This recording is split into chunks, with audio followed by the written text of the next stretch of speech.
is a presentation of Fox Sports. We are Fox Sports. We are the Lions.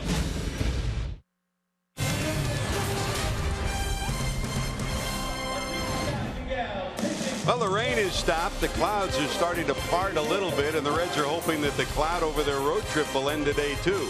As Fox Sports Ohio brings you Cincinnati Reds baseball, the final of the 6-game road trip, and the final of the 3-game set in the Steel City. It's the Reds against the Buccos. Hi, hello, and welcome to Pittsburgh, everyone. Along with the crafty left-hander Chris Welch and Jim Day will join us momentarily. I'm George Grant. Well, for the 12th time in the last 2 years, the Reds will send a rookie starter to the mound. Not what they expected in the final game of this series, but it's been that kind of a year, Chris. Well, it has been that kind of a year, and we may see more of this as the year goes on, to a kind of revolving door of new pitchers and new players coming up here. Today, it is 28-year-old right-hander Tim Adelman who will get the ball for the Reds. It'll be his major league debut, a young man that was drafted originally by the Baltimore Orioles. He was released by the Orioles a few years later. He even kept his career alive playing independent ball for a couple of years, and that's where the Reds signed him, out of independent ball, and here he is making a major league start today. That's the kind of story that you really want to root for.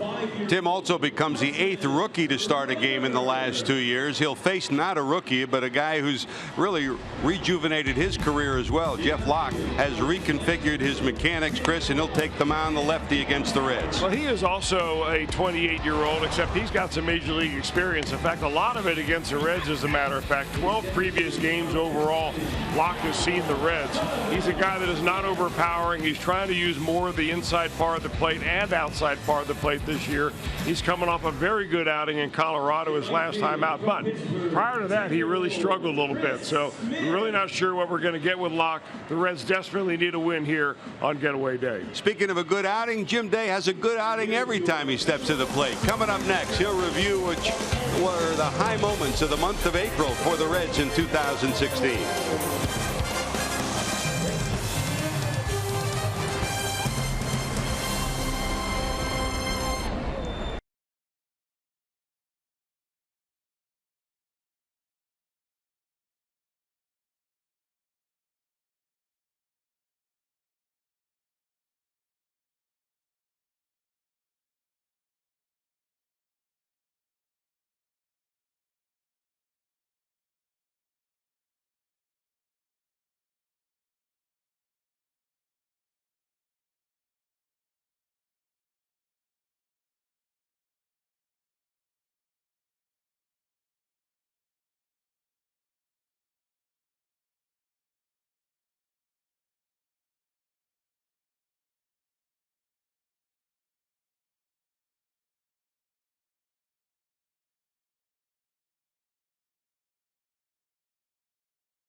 Fox Sports Ohio is brought to you by Chevy. Check out their award-winning lineup only at your Tri-State Chevy dealer. By Cincinnati USA Regional Tourism Network. Stay close to CincinnatiUSA.com. And by Skyline Chili. Feeling good? It's Skyline time. We have reached May 1st. I'm Jim Day, and as we do, typically, we look back on the month, each month, in this case, the month of April, and give you the top plays of April. We will start with number 5. The Reds struggling in the win column, but they have had 2 walk-off victories, and one came on April 6th when Scott Schebler welcomed himself to his new club. Walk-off win, and then Jay Bruce on April 10th got in on the act. Boom, right there down the right field line against these very same Pittsburgh Pirates.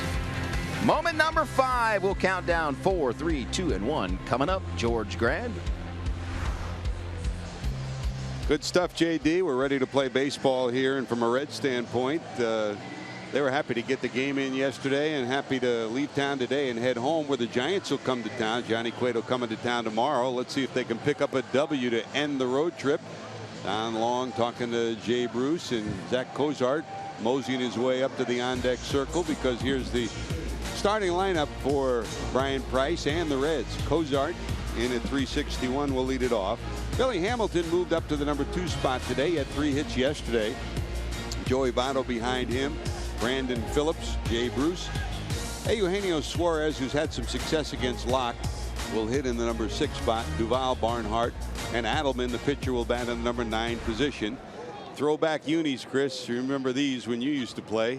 It is the lefty Jeff Locke going to the mound for the Buccos. If you do remember these uniforms, you remember the We Are Family team, Yep. and it was a really good baseball team and big, intimidating guys on it.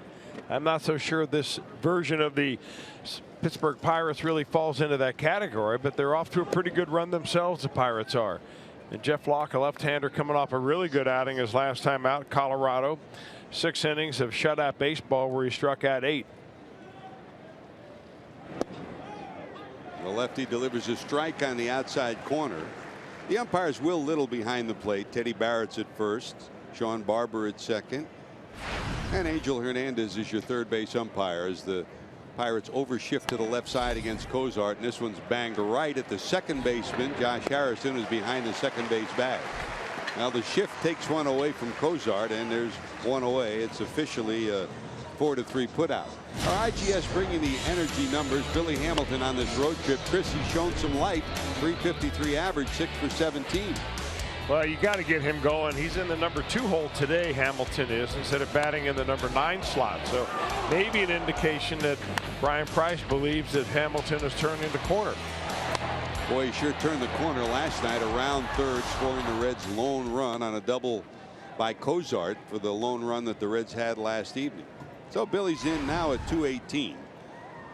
The average bumped up after those 3 hits from 189. A homer and 4 knocked in from Hamilton. This one blooped to the right side. A long run over there is Jaso. He'll run out of room. You see these unis, you know, you talk about the big. I remember Bill Madlock more than anybody else in that uni. You know that? Now that guy could hit. Oh boy, he had a spot, man, middle in the inner third of the plate. If you threw it there, it was guaranteed line drive somewhere. Never missed that spot. The Mad Dog. 1 ball, 1 strike. Down to third. That's a fair ball. Billy will get at least 2 out of this. Depends where it bounces. And he'll cruise into second with a 2-base hit. Marte will get it in quickly, but Billy Hamilton gets his 4th hit in the last 2 ball games, and the Reds have a runner in scoring position with 1 out. You know, you can really see the difference in the bat speed from Billy Hamilton when he bats right-handed versus left-handed. He's a little bit more of a slap approach left-handed. Of course, he hasn't learned the left-handed hitting skill nearly as much. Last year, he was actually thinking about dropping hitting left-handed and going right-handed all the way. I think that'd be a mistake, but he does like to get up there and hit from the right side against those southpaw pitchers. So with the shifting, it becomes more difficult for the Pirates with Hamilton at second. They can't pull the third baseman, Rodriguez, far from the bag because of Billy's chance to steal third with a lefty on the mound. And here's Votto. Joey in his career 7 for 24, 292 against Locke. At one point, the average had dipped down to 170, and after an 0 for 19 scheme for Votto, since then he's hit 360 and he's got it back up to 229. Still not where you expect him. Interesting configuration in the outfield against Joey Votto. The left fielder playing really snug to the line, giving Votto a lot of the left center field alley. One strike to Votto. They set up inside again, and there's a strike inside again. Chris Stewart's the catcher today. They'll give Francisco Cervelli the day off.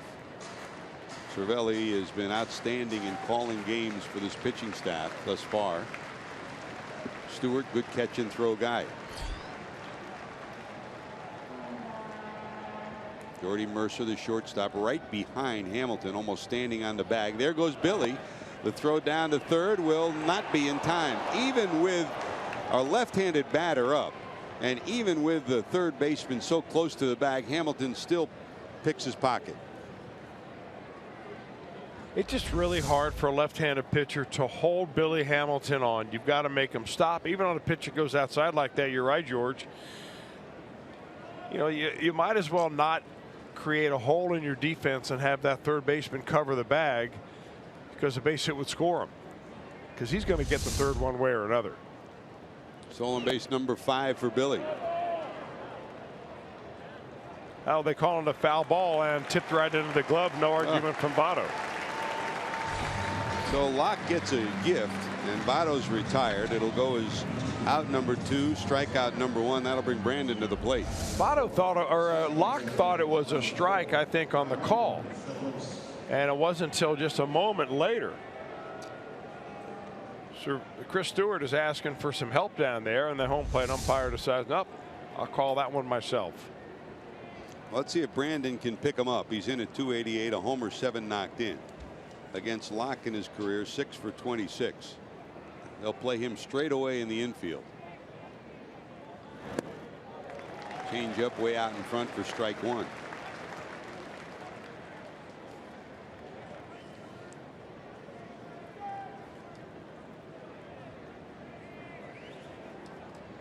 Three times an All-Star, 4 times a Gold Glove winner is Brandon Phillips.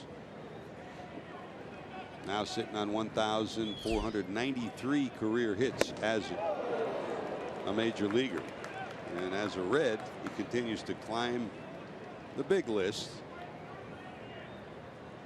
The hit list for the Reds, the doubles list, the home run list.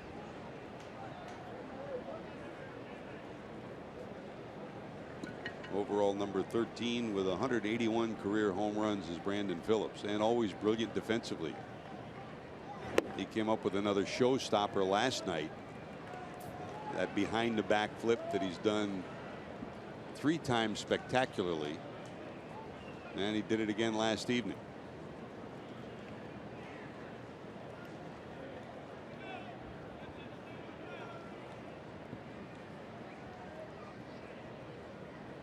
Billy hoping for something in the dirt. He'll be off and running.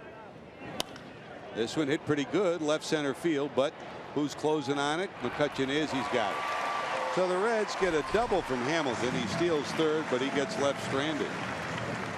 It's debut time for Tim Adelman next.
breaking through here at PNC Park as Tim Adelman takes the mound. Let's check the starting lineup for the 6th-year manager, former manager of the year in the National League of the Pirates, Clint Hurdle.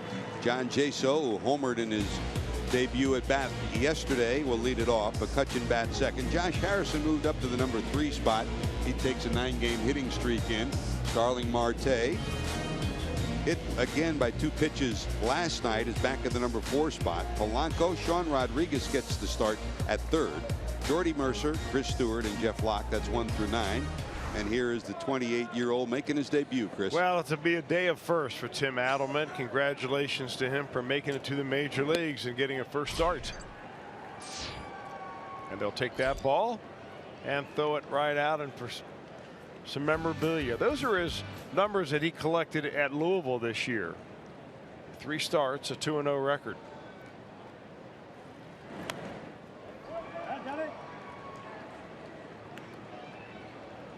Given number 68, the Reds waited until about 3 hours before game time before officially activating him today because there was a threat of rain. They didn't want to activate him and then have the game washed out.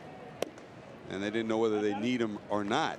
He takes the place of Raisel Iglesias, who was placed on the disabled list with the old impingement in the shoulder, Chris. We've had that described a number of times. Here's the delivery to Jaso. Hit in the air to left field. Duvall is there. Got it. 1 away. Here is your 4 defensive alignment for the Reds, with Duvall in left, Hamilton in right, and Jay Bruce in center, Jay Bruce in right. Suarez, Cozart, Phillips, Votto across the infield, and Barnhart again behind the plate for Adelman. Impingement in the shoulder, what does that translate to, Chris? Sore arm. I don't really know what that means anymore, George. It means when you move your arm, it hurts.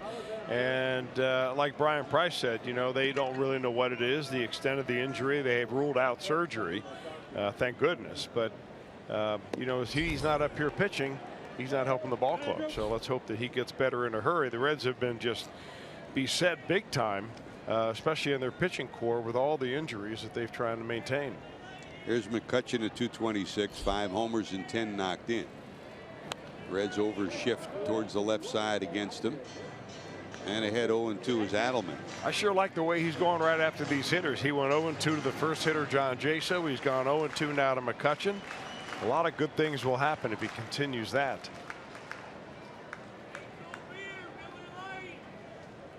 Oh, 2 of the veteran. When you say veteran, in other words, 25, 26, 27, 28-year-old minor leaguers that have come up in the last couple of years, he may have one of the best fastballs of that group, huh? Well, he can touch up to around 95, 96 miles an hour. But of course, it's not anywhere near velocity anymore. I mean, there are so many pitchers that throw 95 and 96 that's hitting speed if you throw it in the wrong spot. He had a brilliant college career at Georgetown, where he left as the all-time career leader in strikeouts. The Orioles picked him in the 24th round of the 2010 draft, and they kept him for a couple of years. He played down in their A ball for a couple of years, and then they released him in 2012. So here he is in the spring of 2012, wondering what to do. Is he going to quit? He's 24 years old at that time. He hooks on with an independent league team, El Paso, in the American Association. And then later that year, he played in Lincoln in the same league. And independent ball is where you go when no affiliated team like the Reds minor league team wants you. You're playing professional baseball. You're not making any money. You're being housed in probably in a family's extra bedroom somewhere. And it's the last grasp of trying to keep a dream alive. Strikeout number 1 for Adelman. And what a pretty good one to have right there. He put that on right on top of his mantle. Andrew McCutchen, strikeout number 1. 2 away, and here's Josh Harrison with a 9-game hitting streak coming to the plate. So in his second year of playing independent ball, he was playing in New Jersey in the Canadian American League, and that's where the Red Scouts saw him pitch out of the bullpen. He had a very good year. They grabbed him there. They signed him to a contract for 2014. And he's worked his way through the farm system ever since. He did not pitch for Louisville against Indianapolis yet this year. Indianapolis is the AAA farm club of the Pittsburgh Pirates, so there was no scouting report to come from Dean Traynor and the Indianapolis manager. So they're seeing the breaking ball, they're seeing the fastball, they're seeing the changeup for the first time are the Pirates. In the air to center field, Hamilton has it measured. Billy squeezes it. Nice start for Tim Adelman. 1, 2, 3. Bruce Suarez Duval due up.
Back in Pittsburgh, let's check the Ford defensive alignment for Clint Hurdle and the Buccos. Marte, McCutcheon, Polanco, great speed, great arms in the outfield.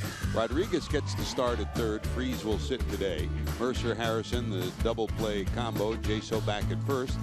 And Chris Stewart gets the start behind the plate. There's Jeff Locke facing Jay Bruce. Bruce in his career 6 for 26, 231 against Locke. Jay steps in with 4 homers, 15 knocked in. And for his career, sitting on 212 career home runs as a Red. Fly ball deep down the left field line, but it'll curve and be out of play. Jay is number 7 on the all-time Reds list at 212. That is 32 behind number 15, George Foster, sitting at the number 6 spot. Talk about bat speed. Boy, did Foster have it. I mean, George just he used a smaller bat, but boy, it looked like a whip, didn't it? He was scary. Yep.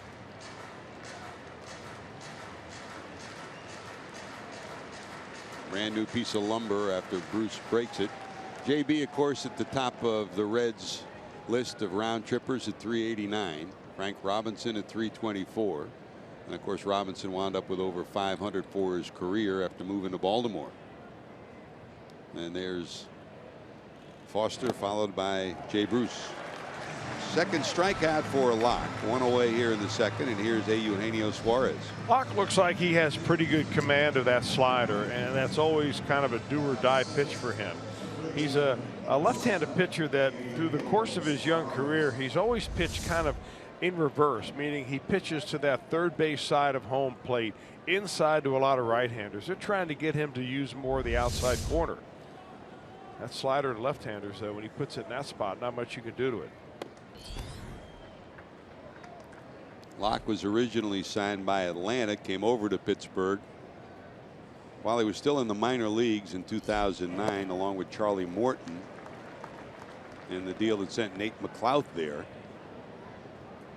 Last year had a career high year in innings pitched and strikeouts and in starts, so he showed durability last year. They tweaked his mechanics a little bit in the offseason and through spring training.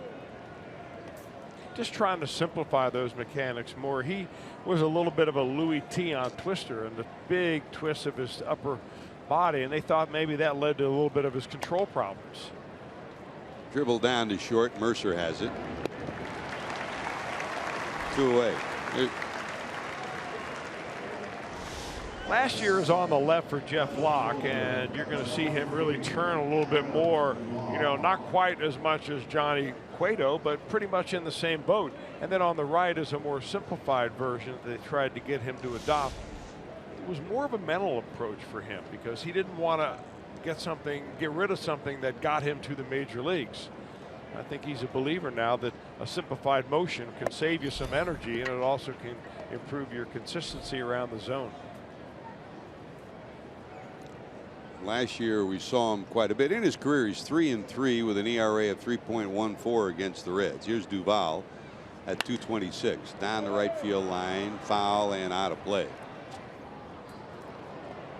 Last year against the Reds, he lost a 7-1 decision to Michael Lorenzen. It was like he and Lorenzen, every time the Reds would meet, they'd match up. And then that was in May at PNC Park. Then he won a 5-4 decision over Michael in July at Great American Ballpark, and then lost a 3-1 decision to guess who?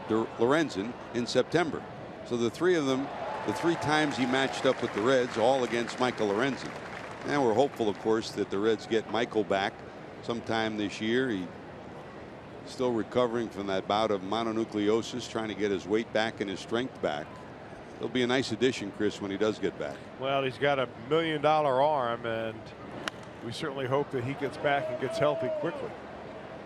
$1 million arm and $1 million work ethic too. You know that he's going to work hard to get back. Boy, what he did in the offseason, that's what kills you. He worked so hard to be prepared this spring. A little bit of tightness in the elbow to start with, and then the mono to go along with it. 1 ball, 2 strikes. Down and in, missing. Duvall has a couple of homers and 5 knocked in.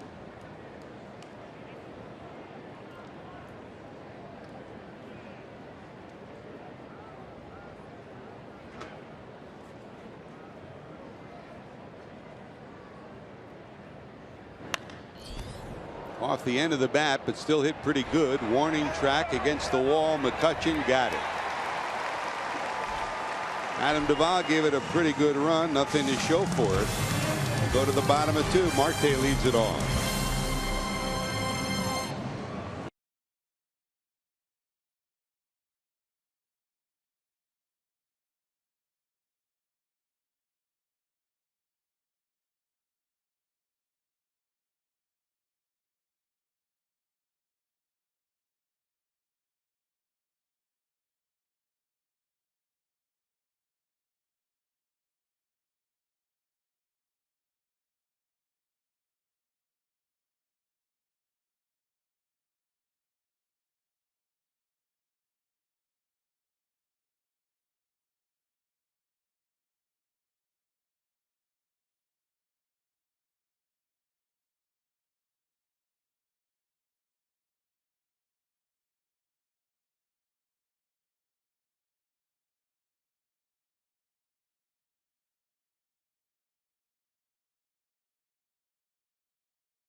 Cincinnati Reds baseball live with the MLB.com at-bat app. Stay up to the moment at any moment with game day, live game video, highlights, StatCast, news, and more. Download MLB.com at-bat, the #1 app for live baseball on your phone and your tablet. You got that, Jesse? You watching the Reds even when you're not here? But we're glad you're here today. Jesse Jackson made the trip from Cincinnati. Thank God for buses, huh, Chris? Buses and boats. That's it. Which we have in one of the 3 rivers around downtown Pittsburgh, the confluence. We'll send Jesse back up the Ohio to Cincinnati after this one's over. They had the marathon here in Pittsburgh today. About 4,500 runners. High in the air, right center, against the wall. Billy got it. Hit a long way by Marte, but Hamilton had it measured the whole way. 1 away.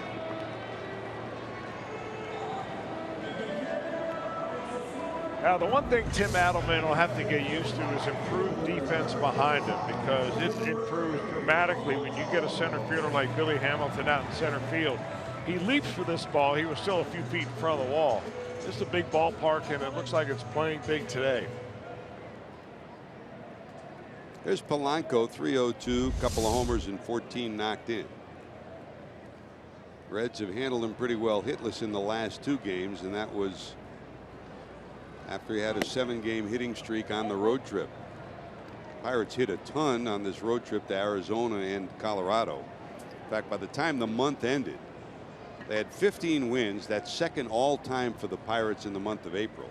They scored 128 runs. That's second all-time in Pirate history. That's all-time in Pirate history. So offensively, they're clicking on just about all cylinders.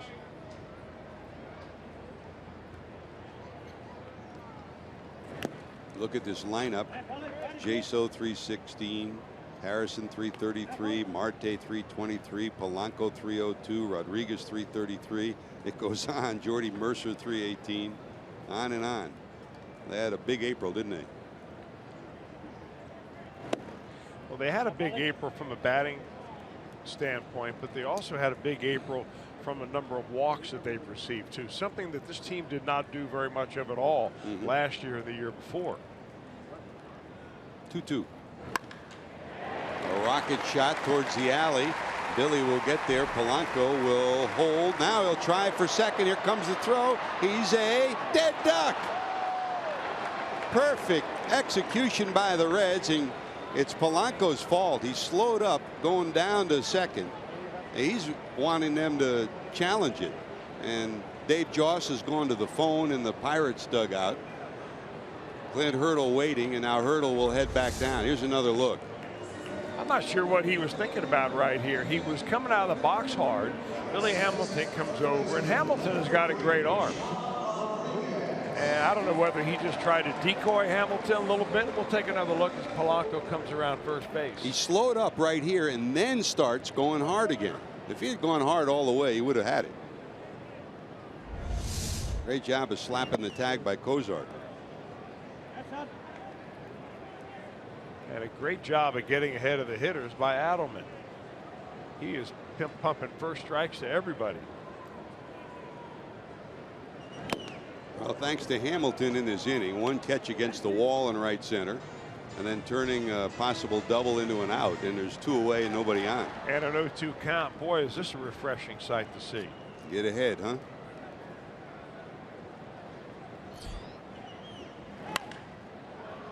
Down the line and foul into the right field seats. What did Pete Rose always say? You get your doubles in your first 3 steps out of the batter's box. Polanco would have had a double had he busted it out of the box. Fouled off, but held on to. Rodriguez retired. Pretty good 2 innings, huh, Chris?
couple of days. Sunshine here at PNC Park. Another good crowd on hand.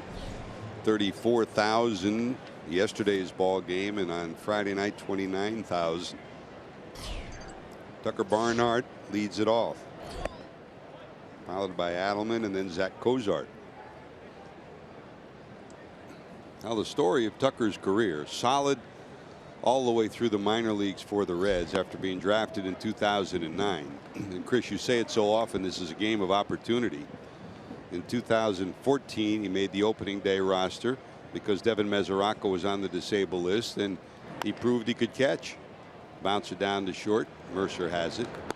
Last year with Mesoraco hurt, he caught a lot, and now he's pretty much established himself as a fine up and coming backstop. Well, he's getting probably more playing time than he thought he would, but that's okay with him. I mean, everybody who doesn't play much wants to play more.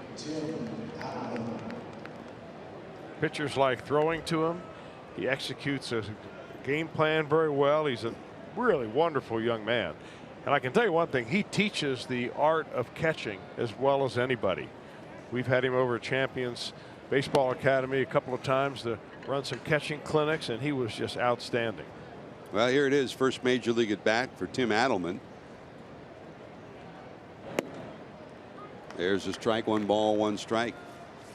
Adelman, now 28 years of age, out of Georgetown, now lives in Connecticut.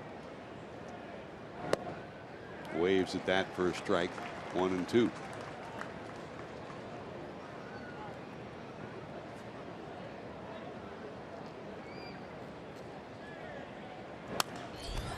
Dribbler to the right side. Locke will cover, and did he get the bag? No, he's safe. Can someone explain to me? Wow. Did Tim Adelman get coached before the game and said, you are not allowed to run hard to first base?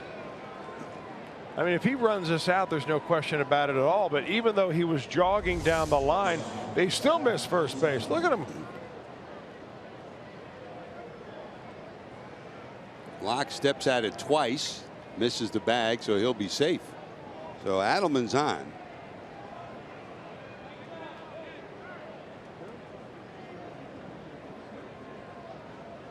Is that a base hit? They're going to charge an error, I think, to the first baseman, Jaso.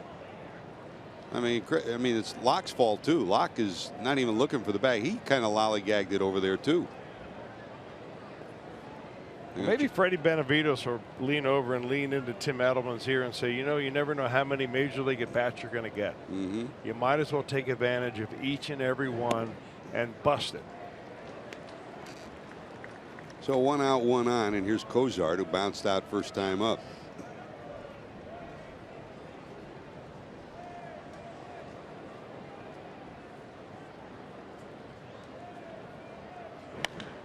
Down to third, tricky hop. They'll get 1 at second, on to first. They'll turn a pair.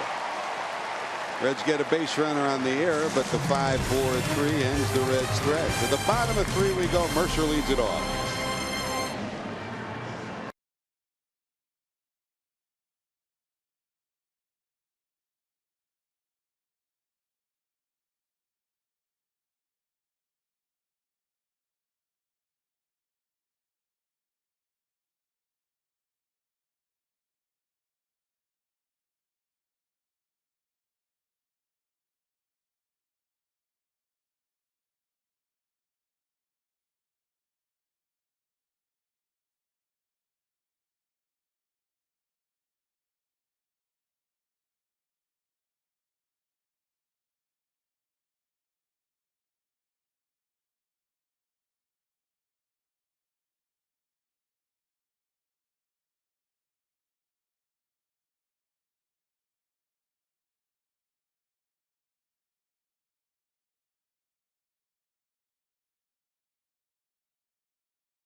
Counting down the top moments of April. Number 4. Let's take you back to St. Louis, April 16th, where the Reds were twin bagging it all day long.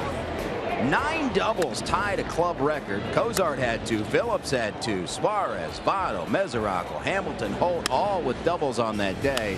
And it was a 9-8 victory over the Cardinals. A rare road victory so far this season. Moments number 4. Top 3 coming up. Road win number 2 be nice today, huh, JD? We'll certainly take that. You saw him toss that first strikeout ball from McCutchen down to the dugout. Were they doing some strange things to it, or you think he's going to get a genuine ball? Oh, I think he'll get the genuine ball. They always do all kinds of tricks, and who knows what they'll do to Tim Adelman, but he'll get the exact ball, no question. There's Jordy Mercer to lead it off as we go to the bottom of 3. Stewart and Locke will follow. Mercer's been on base 12 straight games, steps in at 318.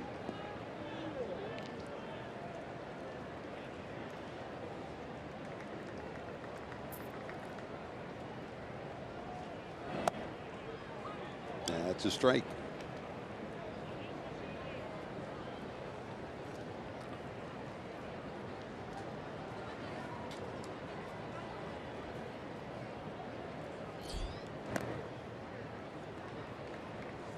I haven't seen Tim Adelman pitch very much, but he seems to be one of those pitchers. It's kind of a new generation of pitcher that has kind of combined the stretch position and the full windup into one. Pitches really out of the stretch even with nobody on base. Now he's done a lot of relieving in his time.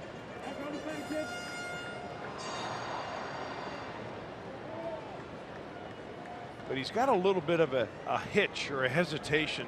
Just as he brings his glove up and ready to break his hands, he kind of has a little extra movement with that glove. And that may be a nice little feature in his delivery to get the batter off timing a little bit.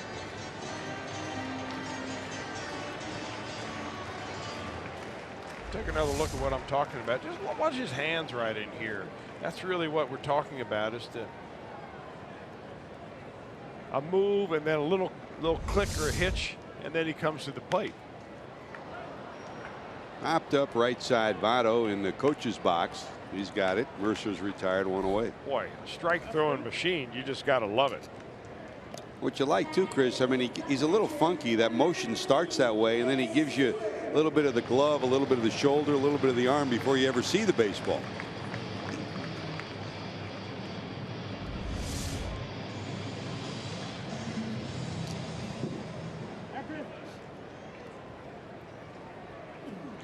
He kind of does with his hand what Anthony DeSclafani does with his hip. DeSclafani kind of lifts his leg up and then cocks his hip, and I think that has a little tendency to get hitters off the fastball or off timing just a little bit. I mean, it's just a matter of trying to interrupt the hitter's timing, what pitching is really all about. Strike 1, pitch way high, 1-1. By the way, they've changed and given the error to the pitcher on that play at first base. So the error charged to Locke for missing the bag, not Jaso for the throw. Pirates have played pretty solid defense through this first month, unlike the Reds, who have struggled defensively. 1 ball, 2 strikes to Chris Stewart. And there is strikeout number 3 for Tim Adelman. That's a good looking curveball right there. Really good looking curveball.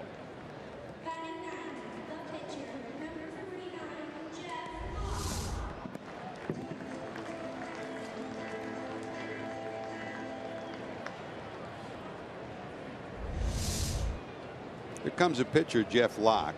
Locke in at 200 on the season, takes a strike.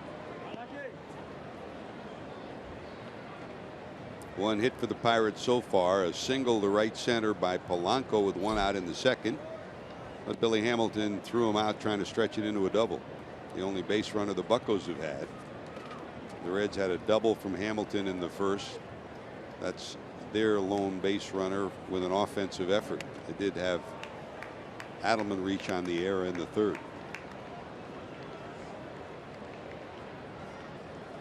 Final game of the series. Reds head home after today. Tomorrow it'll be Brandon Finnegan against Johnny Cueto. To Hopper down to third. Suarez has it. That'll do it. Not bad. 3 sound, solid innings for Tim Adelman. Here comes Billy Hamilton when we return.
For Elk and Elk storylines brought to you by Elk and Elk, serious lawyers for serious injuries. You know, we've talked about it a lot in recent years, the AL versus the NL. In the month of April, talk about resurgence. The National League out-hit the American League 253 to 245. The last season when the National League outscored the American League was 1974. And that's been the story of interleague baseball and the story of those numbers really ever since the DH, huh? Here's Billy in the air to left. Marte there. He's got it. And Hamilton's retired. Billy doubled to left first time up. That fly ball retires him, so 1 away in the 4th. There was a lot of discussion, Chris, prior to the configuration of these new negotiations about possibly making a final decision about the designated hitter rule, and there's been a lot of pressure to institute the DH in both leagues. I mean, I'm new school in some respects, but I'm old school in that respect. I'd never want to see the DH in the National League. I'd hate to see it change too, George. And I don't know it's going to become a major issue this time around. There's so many financial issues and serious issues that the two sides are dealing with that this one I think will get pushed to the back burner again. In fact, this weekend Major League Baseball came in with officials from Washington to talk about the Pirates trip scheduled for Puerto Rico, and Votto's called out for the second time, his second strikeout. He didn't like the call on the inside corner. Well, every time you look up, there's another team pitching Joey Votto on the inner part of the plate, and the only time that they don't pitch him there is when the pitcher misses his spot. I think he's seen 6 pitches now against Jeff Locke. He's got 2 strikeouts. Maybe he doesn't like that inside part of the plate called by Will Little, or maybe Locke was just threading the needle with that. 2 away, 2 strikeouts for Locke, both to Votto. And here comes Brandon Phillips, fly to center first time up. They play him straight away.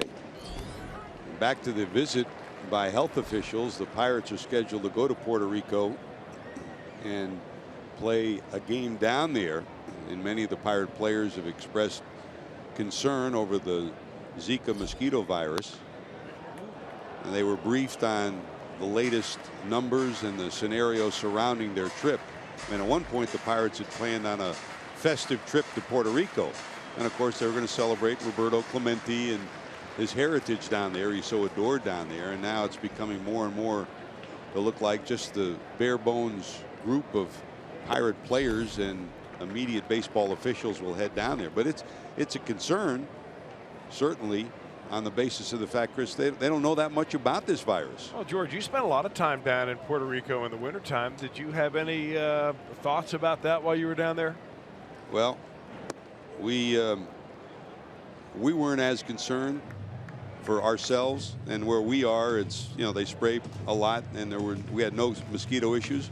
But I would not take, you know, if one of our daughter or our daughter-in-law were to be pregnant to go down there, there's no way I'd bring them down there. You just can't take a chance like that. Hit hard down to second. Josh Harrison has it, and it's 1-2-3. Locke has an easy 1-2-3. Back to the top of the order as we go to the fourth. Jaso leads it off.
Baseball on Fox Sports Ohio is being brought to you today by your local Ford dealer. Ford, go further.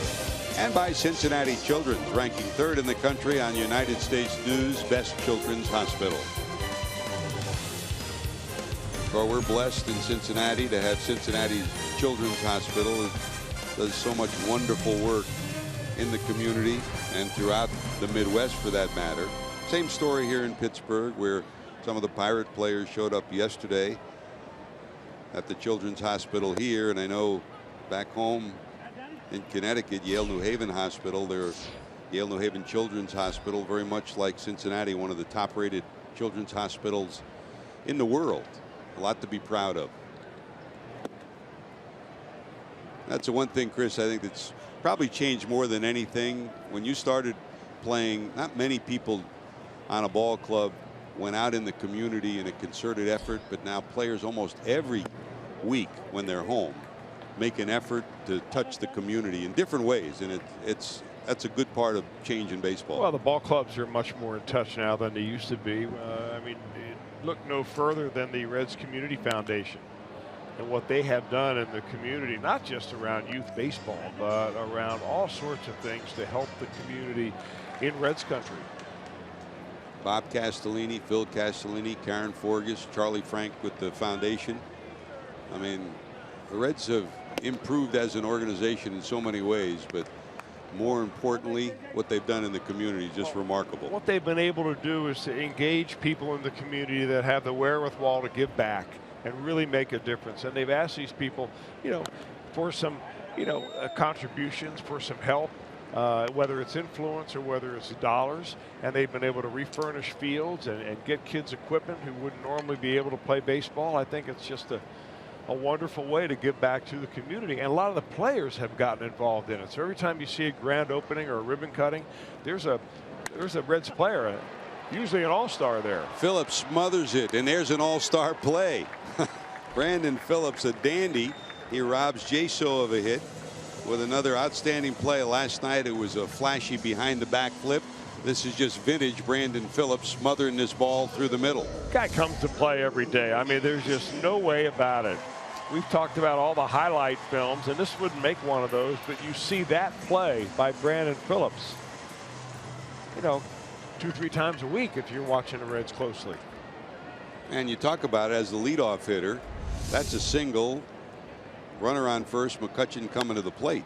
A whole different story of an inning when you make a play like that to start things off. By the way, I did talk to him after the game yesterday, and he said he's open to having his mom and dad add up his best plays and get their view of it. So maybe next time they come to town, they'll do it for us.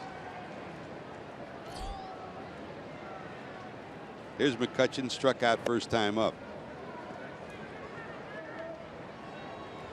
Nothing new for Andrew McCutchen, huh? 226 in the month of April. He usually starts off slowly. Last year under 200, and 3 times in the last 6 years he started the season hitting in the low 200s. Well, I wonder if that has something to do with the weather. I mean, after all, Andrew McCutchen is from Fort Meade, Florida, which is just about in the center of the state, not too far from Bartow. It's a very hot part of the state of Florida, especially in the summertime. He comes up here in, you know, the Midwest and the Mideast in April, and those temperatures can get mighty cold. I don't know how any hitter really wants to hit in the month of April. April always a slow start for number 22, but boy, he turns it around in the month of May, doesn't he? Well, this year he's batting .330, or last year .330 in the month of May. And almost every year. Yeah, it's impressive. So the wake-up call comes. Remember a year ago, everybody was saying, what's wrong with him? Is it the knee? Is it the abdominal muscle? And there were some tweaks last year that started early, but come May or June, he's got it turned on. Full count, 3-2. And there's ball 4. So McCutchen will march down to first. That's the first walk allowed by Tim Adelman. Hey, just a reminder, as you enjoy a cold one, to look forward to Miller Time later in today's game, brought to you by Miller Lite. McCutchen has stolen 1 but been caught twice this year. In fact, if you look at McCutchen's numbers, last year he hit .330, 2014 .310, 2013 .324, 2012 .360 in the month of May. So it's been a bounce back month for him almost every year of his career. A little bigger lead than normal for McCutchen as Harrison comes to the plate. Josh flied to center first time up, fouled off for strike 1. Strike 1, strike 1, strike 1. I mean, it seems like it's getting monotonous out there for Tim Adelman. He has thrown 11 first pitch strikes out of 11 batters. Out of 12.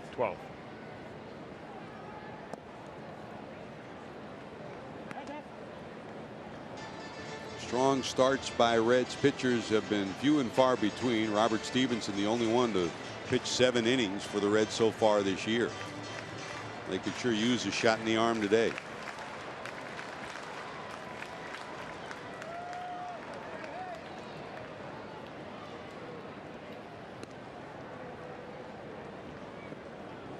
McCutchen obviously has never seen Adelman's move, so he almost baited him into showing that move as he took an extra step of that lead. It was a big lead because he had a dive to get back. I don't really think McCutchen's much of a stolen base threat here.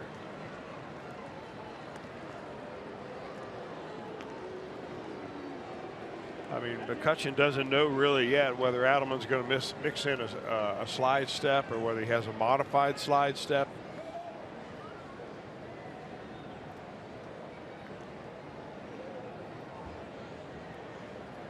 Runner not going. Pitch fouled off to the right side. 1-2. And over the last few years, with the tweaks that you were talking about with Andrew McCutchen, his stolen base attempts have gone way down. He's still a very good base runner, and he's brilliantly fast from first to third. But he just doesn't include that stolen base as much as part of the game anymore as he used to. His biggest lead so far as he inches off first. Sure is. There's the 1-2. And time called by Harrison. You know, you walk that fine line as a right-handed pitcher as to how long to hold the ball till you get the runner out of his timing, but before the batter finally asks for timeout. Big lead now. Not going. He got him. Great spot for strikeout number 4 for Tim Adelman. He has struck out one batter in every inning so far. He just runs a little four-seam fastball away from Harrison right there, and he was quite ahead of Harrison. Harrison late on that pitch. I'll tell you, he's keeping it very simple, and he's doing a great job.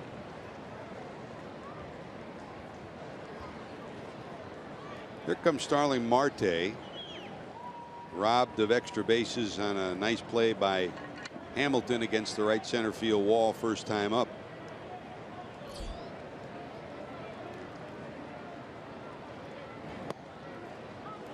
Strike one. What did Tom Browning tell all the minor league pitchers that day he gave his presentation to the spring training? The most important pitch is strike one, right? No matter what you throw. You got to get ahead of the hitter. Could be 84 or 94 or 104. Bluff going is McCutchen. And McCutchen continues to do some gardening down at first. Now, remember, we had all day rain yesterday. They covered the field overnight. They dressed it this morning, but still there's some clumps and some wet spots around the bases.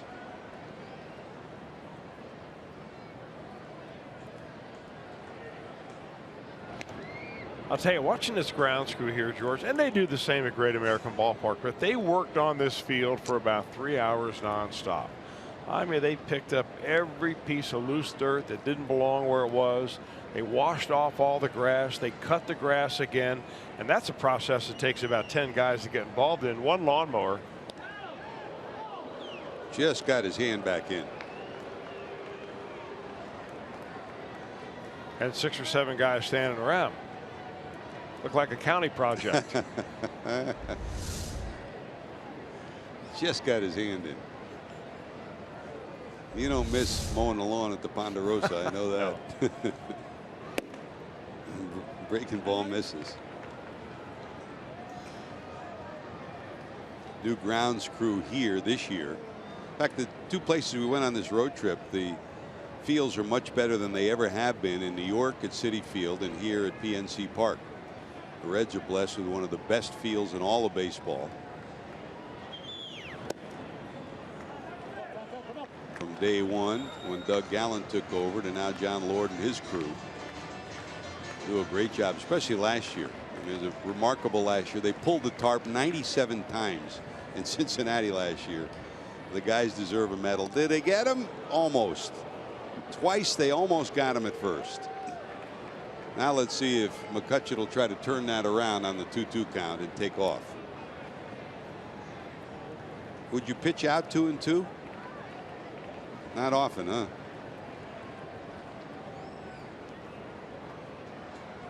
Not going. Well, I wouldn't pitch out because I don't believe he's stealing anyway. I think he's just trying to get him to the head of Adelman. And secondly, you have 2 outs. So I want Tim Adelman's complete attention on that hitter. Chess match goes on. McCutchen and Adelman and Barnhart. Decide on the pitch you want, believe in it 100%, and finish it when you throw it.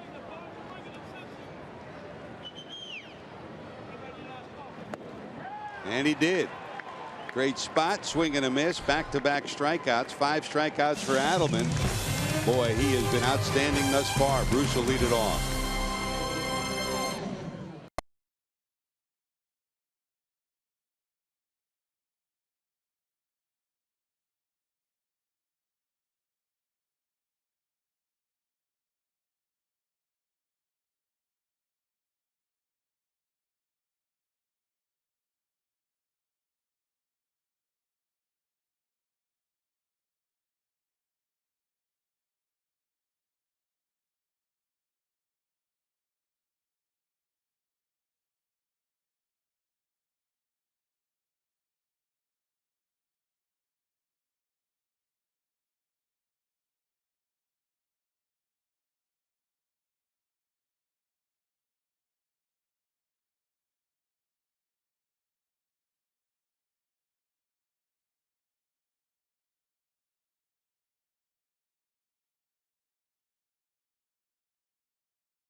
May the 6th through the 8th when the Reds host Star Wars weekend at the ballpark. Saturday, May 7th, first 25,000 fans will receive a Star Wars X-Wing fighter, Mr. Red Legs bobblehead, thanks to Dynergy Energy Services. Get your tickets to Star Wars weekend for as low as $12. Call 513-381-REDS or visit reds.com.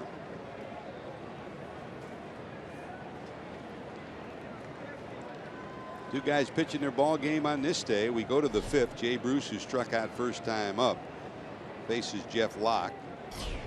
Locke 3 strikeouts through 4. Bruce, Suarez, Duval due up.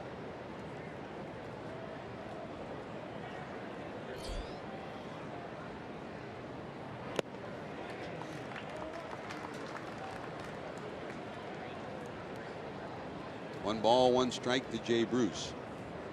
Now you talk about a day like this when whether you're making your first at bat or your first pitching appearance, it always means something special to the guy who's doing it. Always means something special to, for instance, a scout, Chris Gale, who signed Tim Adelman with the Baltimore Orioles originally.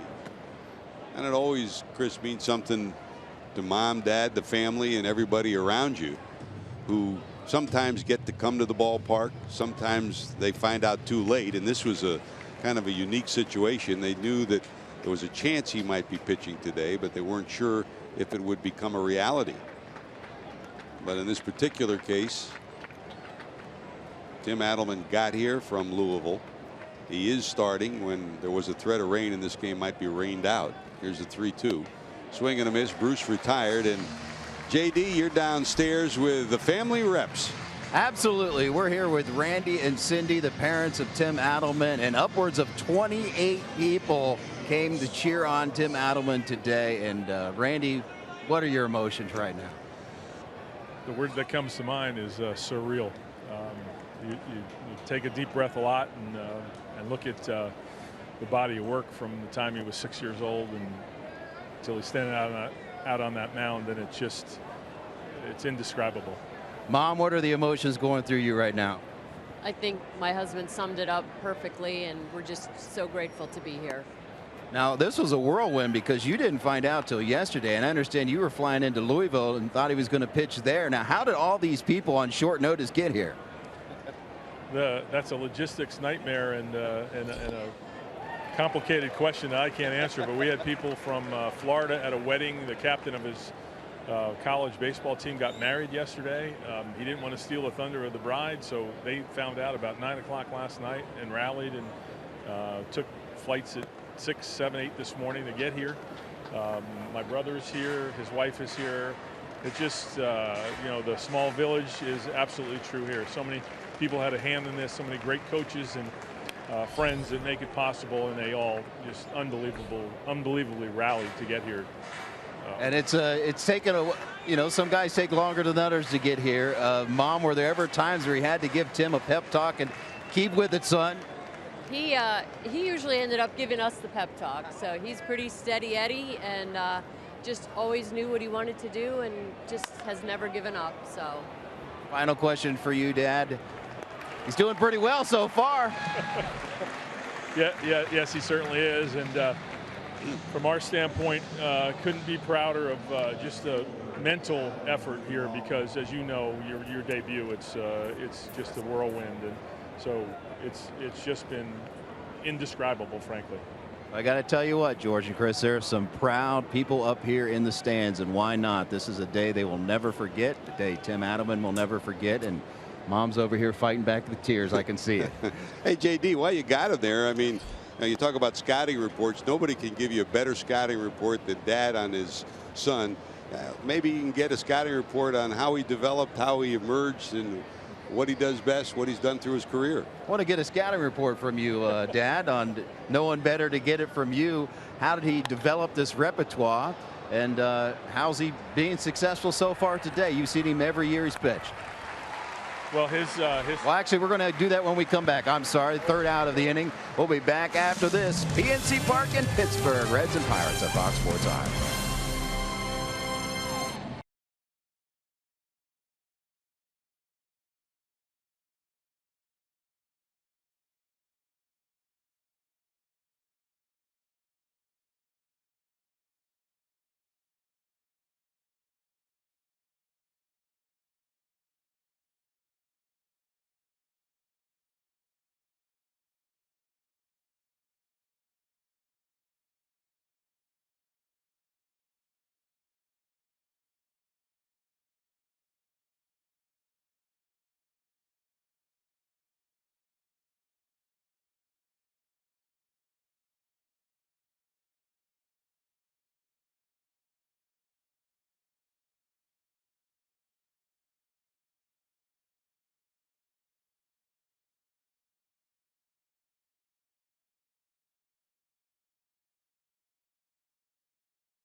fifth inning of work here in his major league debut. I'm up in the stands with Mom and Pops and Dad.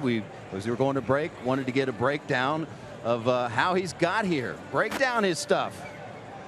Basically 3 pitches, 2 seamer that he hopes has run and dive and gets ground balls, a knuckle curveball that he's worked real hard in the offseason to develop, and changeup, which has been his bread and butter. And when he can stay on top and get that done, it gives him a nice repertoire. So that's basically what he'll throw today, and he'll favor off speed if he's going well, and try to just spot the fastball. How about that for a breakdown, George and Chris? Hey, Jim, This guy knows what he's talking about. It sounds very much like, did he coach, was he a pitcher? Was Randy, Tim's father, a pitcher, and did he coach him on the way up? Were you a pitcher, and did you coach him all the way through?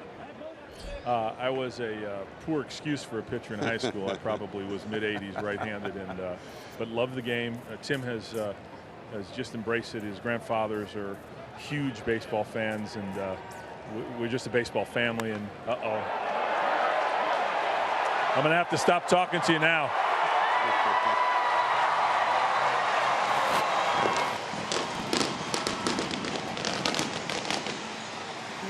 Yeah, that's okay.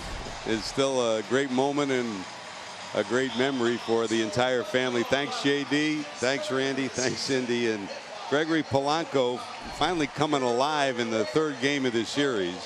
He hit that one a ton and out of here to right field. Polanco's 3rd homer of the year, 15 runs batted in, and the Pirates have a 1-0 lead. Reds had handled him through the first 2. He was hitless. He singled his first time up, was trying to stretch it into a double, and Billy Hamilton threw him out. And this homer in the 5th gives the Buccos a 1-0 lead. Here's Sean Rodriguez. Down to 3rd, tricky hop, but Suarez takes care of it, and Votto has the out. You just wait for Polanco to put the hammer on this one, Chris. Wow, this is a no-doubter. The only question was, is it going to hit into the stands or go into the river? Over the stands, probably off the sidewalk, and a bounce or 2 into the river. Jim Day will be in a kayak after the game to try to retrieve that one. They measured 419 feet, and the Pirates have a 1-0 lead. There's Jordy Mercer. Popped up to Votto first time up.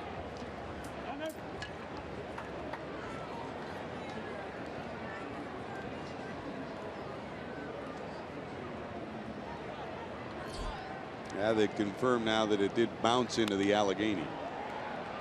This one to left. Here comes Duvall. He's got it, and there's your 2nd out of the inning.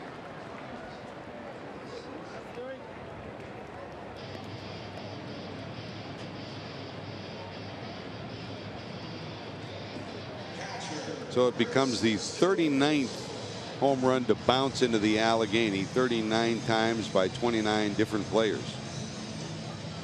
And the Reds, of course, played the first game ever here at PNC Park in 2001. Barry Larkin, the first batter to step to the plate.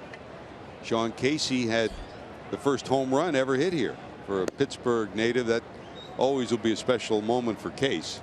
In fact, he would have had the first ball out of the ballpark, but he hit another home run in the series that hit one of the speakers, hit one of those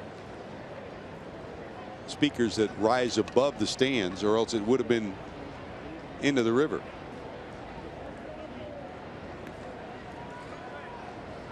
Chris Stewart struck out first time up.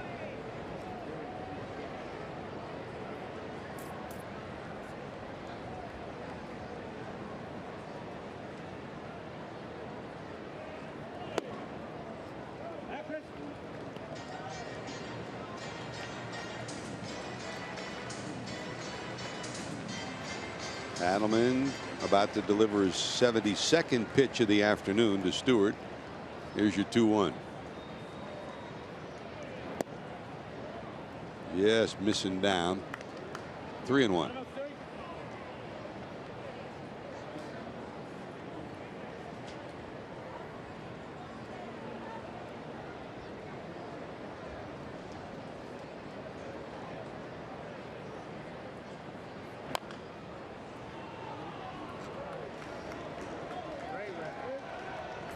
It's pretty amazing, though, Chris. I mean, Tim didn't know he was coming until yesterday.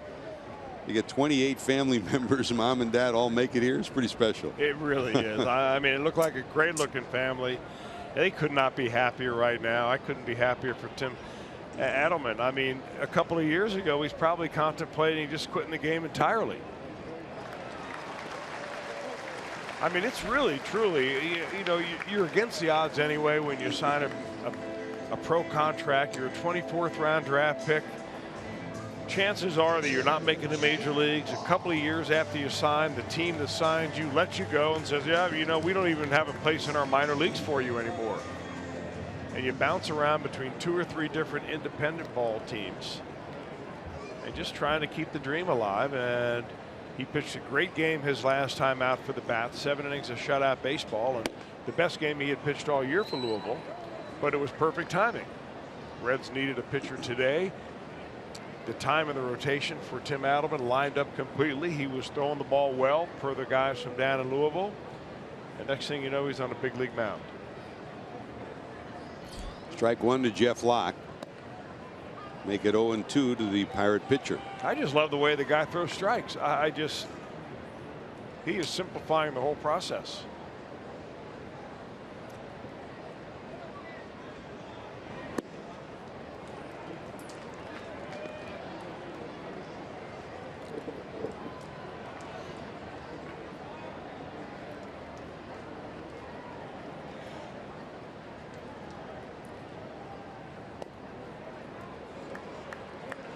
There's that knuckle curve his dad talked about that just misses the zone. 2 balls, 2 strikes.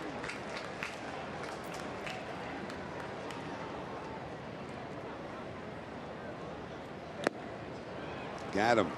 A strikeout for Adelman. That's 6 through 5 innings. Polanco's homer makes it 1-0. Adelman due up second.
Copyrighted telecast is presented by authority of the Cincinnati Reds and may not be reproduced or retransmitted in any form. And the accounts and descriptions of this game may not be disseminated without the express written consent of the Cincinnati Reds. Hey, Reds fans, stop by the Reds Connect Zone presented by Miami University at Great American Ballpark during your next visit. Located on the third base concourse between section 109, the Reds Connect Zone offers free charging stations, plus 27 screens of game coverage, tweets, Instagram photos, trending topics, and a whole lot more. And I hope you come to visit the Zone on Monday when Brandon Finnegan will face Johnny Cueto. Reds live at 6:30. Game will follow at 7. There's Tucker Barnhart up for the second time. He grounded to short first time up. He leads it off, top of 6. The schedule for the Giants series: Finnegan against Cueto on Monday. Tuesday, a night game, John Moscott against Jess Samardzija, and Dan Straley on Wednesday. It's a 12:35 game against Jake Peavy. Milwaukee comes to town on Thursday for the first of 4, and the Reds rotation very much up in the air after he joined us late. Raisel Iglesias placed on the disabled list today, and that's why Tim Adelman is up here. But Cueto's off to a great start, isn't he, Chris? He is by far the most efficient strike thrower in baseball right now. As far as first pitch strikes, Johnny Cueto is right around the 80% mark, which is off the charts. So the Reds ought to be ready to swing the bat when they face Johnny on Monday. He had a no-hitter into the 6th inning, and a brilliant game he pitched against the Dodgers. When we were in St. Louis, we watched that. And of course, Jake Arrieta had a 5-0 month of April. So those two are probably the two front runners for pitcher of the month. They both had great months. Really hard to beat what Arrieta's done, especially when you cap it off with a no-no. 1 ball, 2 strikes.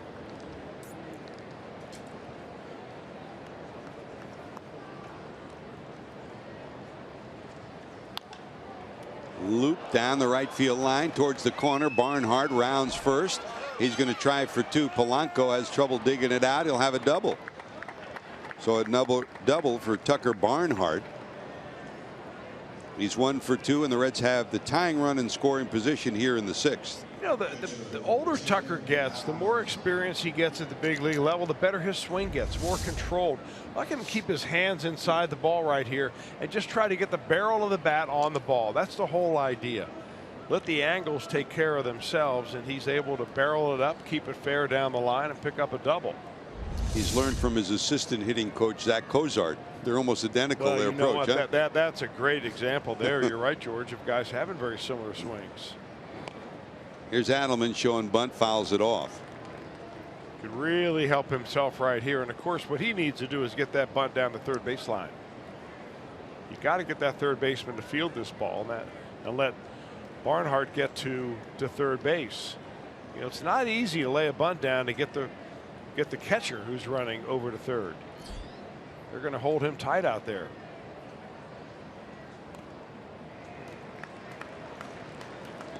Two unsuccessful attempts, and it's 0-2. Billy Hatcher halfway down the third base line, rolls through the signs for him, and he steps in again. Well, they're going to keep it on him. I can guarantee you that. The difference, though, is the lock might be going for a strikeout here. Throw a high fastball out of the zone, bounce a breaking ball in the dirt, try to get him to chase. A strikeout. He bunts it foul. So for Locke, that's strikeout number 5. Hey, Reds fans, if you can't watch the games on TV, you can now stream Reds games live on your mobile device. Just go to your app store and download the free Fox Sports Go app. Log in and stream the Reds wherever you go.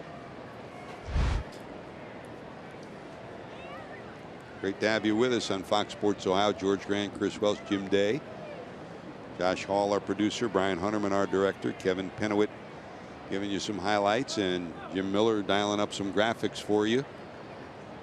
Back in the studio, Brian Giesenslaw, Jeff Pecoro manning the show today. Matt Sigafus directing in place of Kent Dreamweaver, who's off for the weekend. Daughter graduating, and they got a vacation week coming up. Well deserved, huh?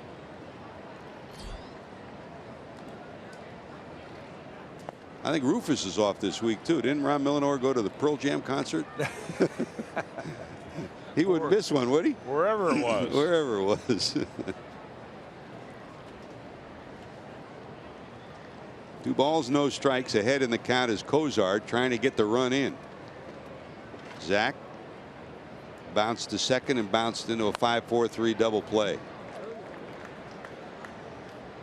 Well, Zach was so hot there during the first 3 weeks in the month of April that it was just amazing. He was putting the ball in play. He wasn't striking out. He was making contact every time he swung the bat, but he also was getting his fair share of breaks. His batting average on balls in play was well over 400, and the league average is around 295 to 300. So that he's going to come back to earth a little bit just in the luck factor. But he hit the ball hard the other night. He hit a double to drive home Billy Hamilton in last night's game. So really what I'm saying is don't look for Zach Cozart to be a 380 hitter at the end of the year, but he looks like a different hitter this year than he did back in 2014.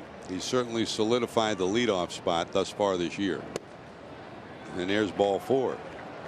So 2 on, 1 out, and here's Billy Hamilton.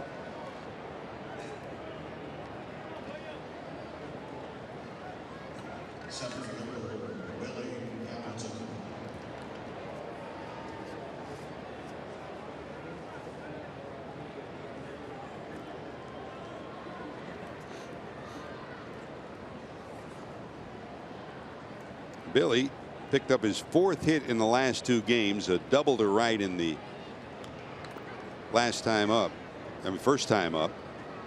and flied out last time up. So he's 1 for 2. That's up high for a ball.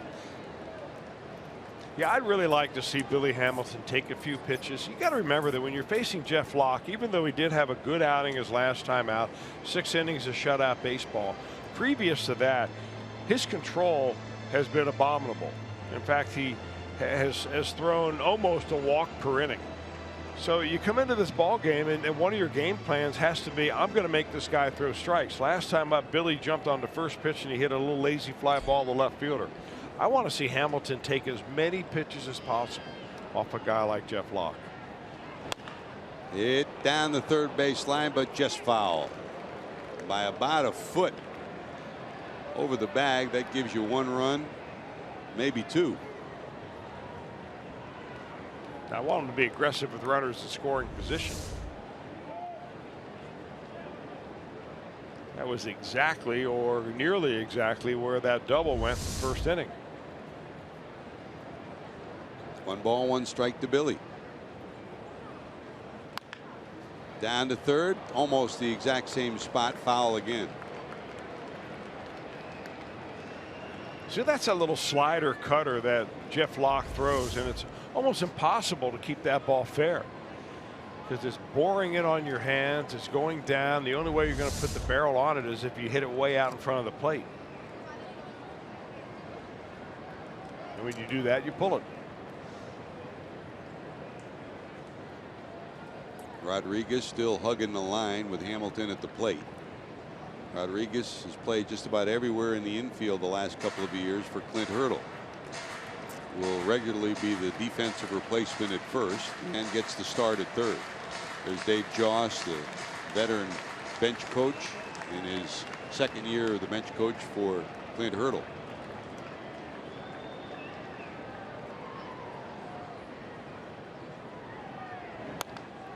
Loop towards left, sinking. It will drop for a hit. Barnhart slips and falls, and they're going to get him. Barnhart tried to slam on the brakes when he thought Marte might make a play, and when he tried to restart the engine, he slipped, and they get the force at third. So instead of a base hit and the bases loaded, still first and second, and the Reds, for the lack of any luck, no good luck. Really hard to blame Tucker Barnhart on this because from my perspective, it looked like Marte was going to catch this ball. In fact, I really thought he was going to be, catching it with ease. And when he let it drop in front of him, Barnhart wasn't sure what to do, had to get over to third base, and Marte's got good enough arm to throw him out. I think that's just bad luck. No, you can't blame Tucker on that. I mean, the way Marte plays, here's a bouncer under the glove of Harrison into right. Here comes the runner around third. Here comes Polanco's throw, not in time. Votto's delivered a run-scoring hit, and this game is tied at 1. Joey drilled one past the Pirates' second baseman to pick up run batted in number 11, and this game's knotted again, now at 1. He didn't wait very long. You see the pitch going into the outer part of the plate, and Votto just laying the wood to it. Line drive and a shot right by Harrison at second.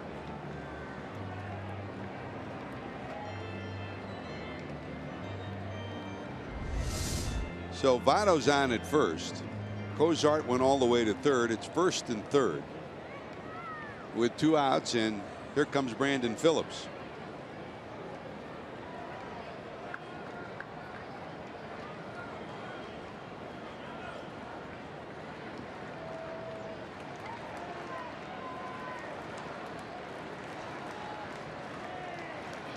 Here goes Joey. They'll bluff the throw, and Votto will have a stolen base. That's a smart move on the part of the Reds right there. They had figured that They weren't going to throw down to second base right there. Nobody wants to take a chance of maybe a ball being in the dirt, giving Billy Hamilton just enough time to steal home. So now they're going to load the bases with an intentional walk and go lefty-lefty against Jay Bruce. Billy was ready to bolt if they did throw down to second. So Votto will pick up his first stolen base of the season. That'll load him on the intentional walk. And here comes Jay. Jay struck out twice against Locke thus far this afternoon. In his career, a .231 hitter coming in at 6 for 26.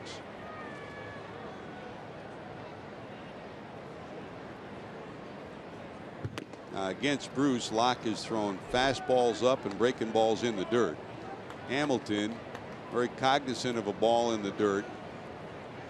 In the Phillips at bat, took a big lead and he'll be doing the same thing. If it squirts away from Stewart, he'll be on his horse. So here's Jay. 4 homers, 15 knocked in on the season.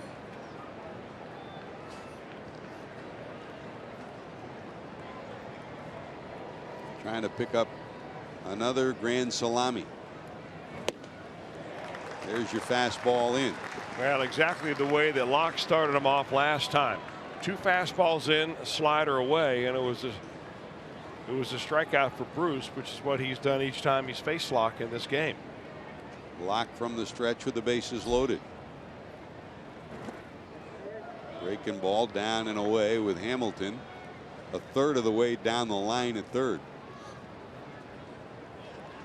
You know, that breaking ball the Locke throws is not a real big one. It's not a big curve ball. It's not a real downward cutting slider either. But it looks just enough like a fastball that he gets a lot of swings on it.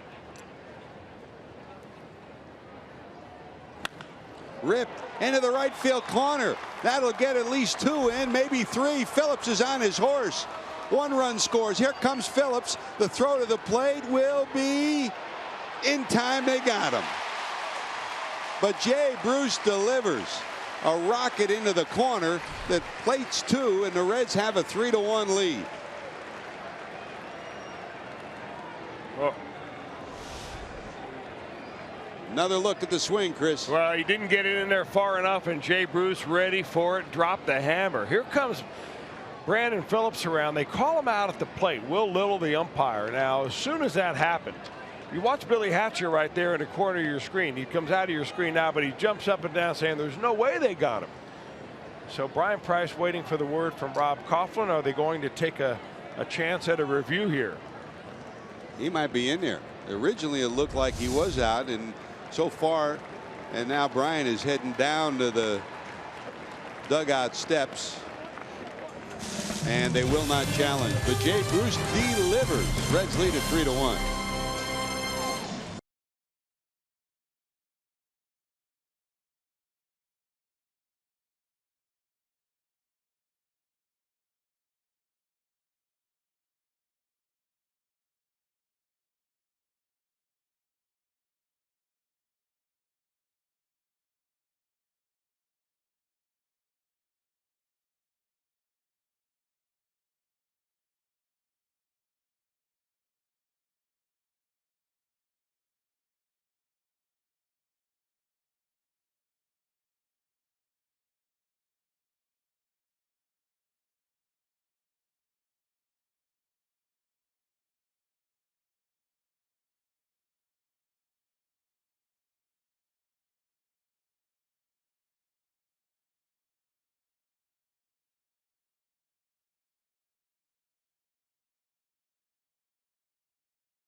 Reds lead on Fox Sports Ohio, and Brandon Phillips back out there to pick it at second. I'm Jim Day. We're counting down the top 5 moments of April. We reached number 3, and it came last night, last day of the month. Brandon Phillips being Brandon Phillips. We've seen this many times, and he practices it hundreds of times behind the back.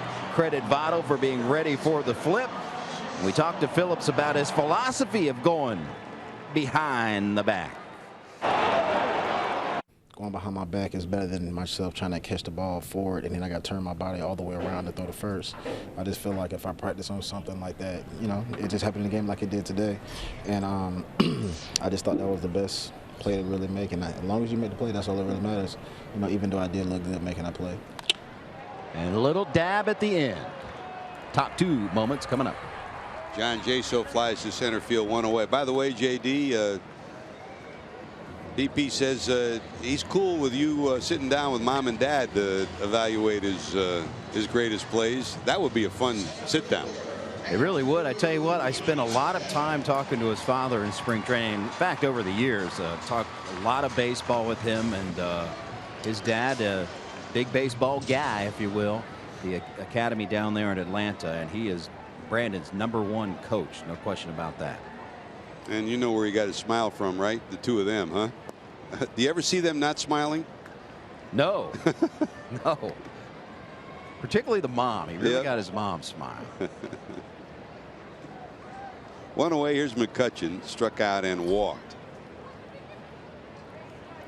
So the Reds 3 runs, 4 hits now to a run and 2 hits and an error for the Buccos.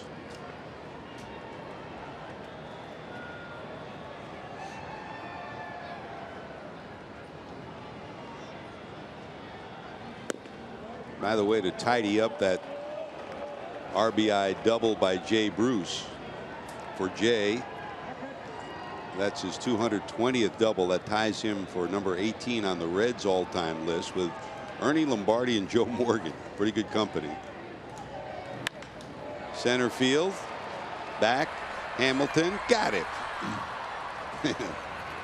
He would have been a good wide receiver, huh, Chris? Well, he was already playing a little bit deeper in that particular bat with McCutchen. You know, sometimes Billy Hamilton plays very shallow. Other times he's given the hitter a little bit more credit. McCutchen, of course, you give the advantage to him. That ball was hit on a line. He caught it right at the warning track. So the Pirates center fielder hit it a long way, but there was Billy to haul it in. So 2 away in the 6th, and here comes Josh Harrison. Flied out, struck out 0 for 2. Great momentum inning in the build right here for Edelman. You give up a run, your team comes back and scores 3, and you get quick 2 outs from the top of the order. He's pitching like he's been up here for 10 years. Aggressive all afternoon long. Well, the first 5 innings, he threw 15 first pitch strikes to the 18 batters that he faced.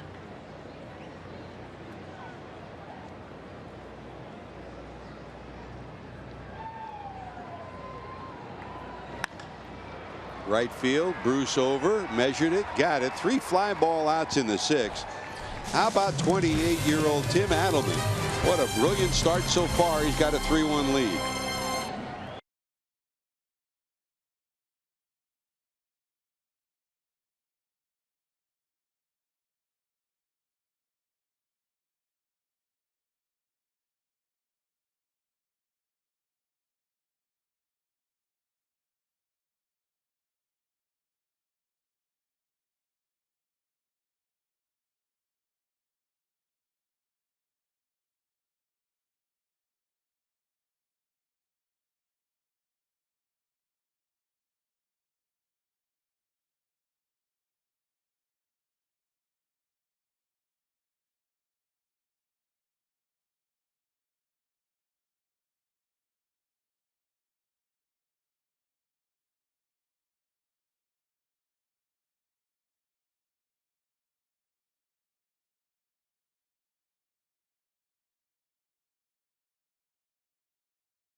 Time for our Honda game summary. What a debut for Tim Adelman, the 28-year-old native and graduate of Georgetown. 6 innings pitched, 2 hits, a couple of strikeouts. He's been getting it going through 6 innings. He gave up a home run to Gregory Polanco, trail 1-0. But the Reds battled back in the 6th inning. A run scoring hit by Votto tied the game at 1 for Joey. Run scored number 663 when he eventually scores on a Jay Bruce double. Bruce's 220th double of his career, 2-run score, and the Reds have a 3-1 lead. So a smiling scoreboard for the Reds right now. They lead at 3-1. Here's Eugenio Suarez, who will lead it off as we go to the top of the 7th. Suarez bounced out 6-3 and 4-3. Facing Jeff Locke here in the 7th.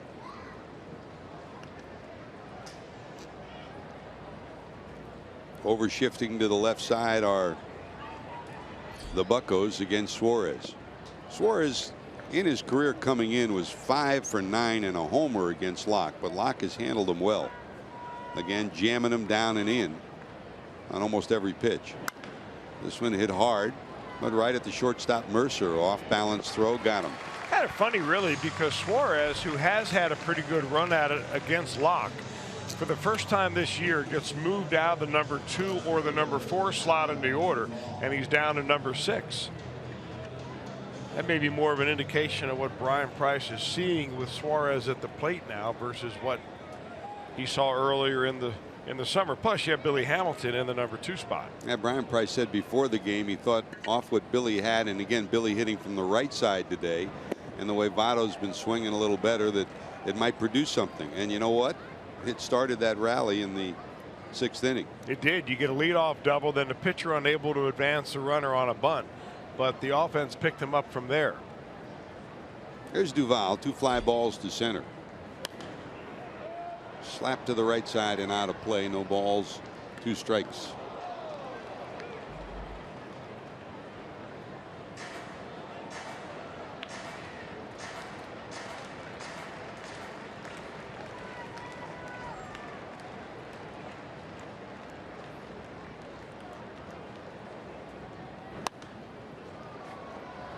Fly ball to right this time.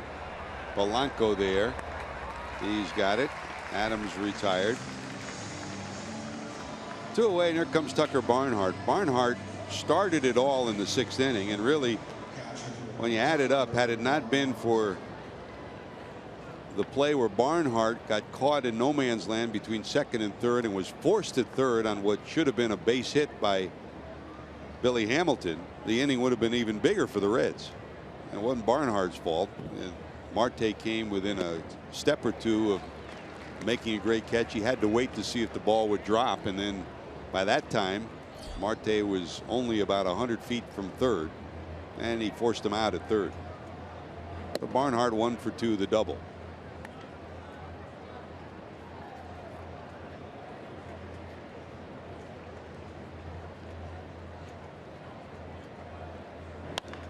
Down to 3rd. That's a fair ball, backhanded by Rodriguez. He throws it wide. Barnhart turns first, goes to 2nd, and Tucker will be in scoring position. That'll go as an error on the 3rd baseman. Well, Tucker gets robbed right here because it's a nice defensive play by Rodriguez to snag it, although he does get a Sunday hop. And then he just winds up and cuts it loose, not even close over there for Jaso to be able to flag down.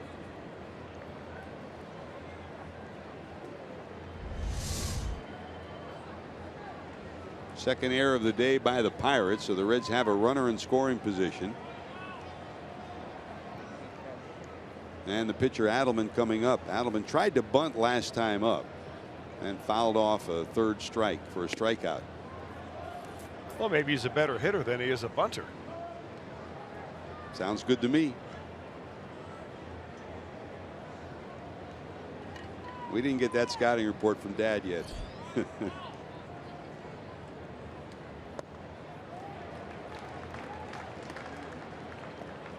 know, normally when Jim Day is reporting from right next to the family of the pitcher, we try to do that when the Reds are batting, because he has a knack for the home run ball.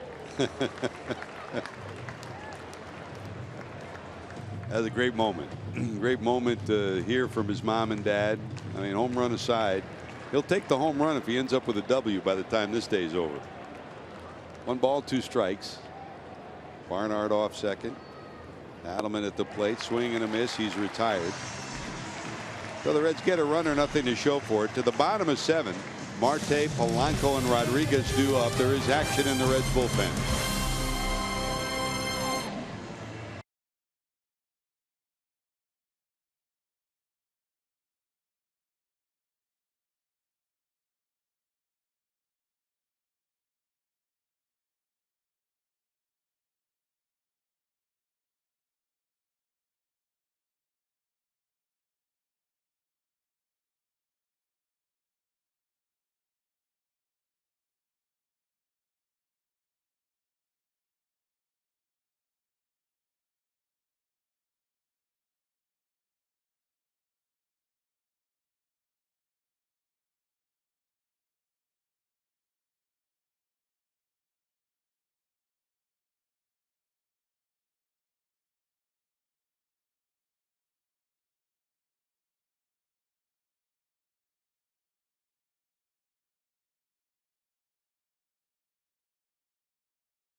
Great job by Kevin Pennewitt as he gives you a review of Johnny Cueto's days in a Reds uniform. Johnny B. Good's coming back this week. He'll face Brandon Finnegan tomorrow night. Cueto off to a 4-1 start along with Arrieta, the 2 best starting pitchers in the league for the month of April.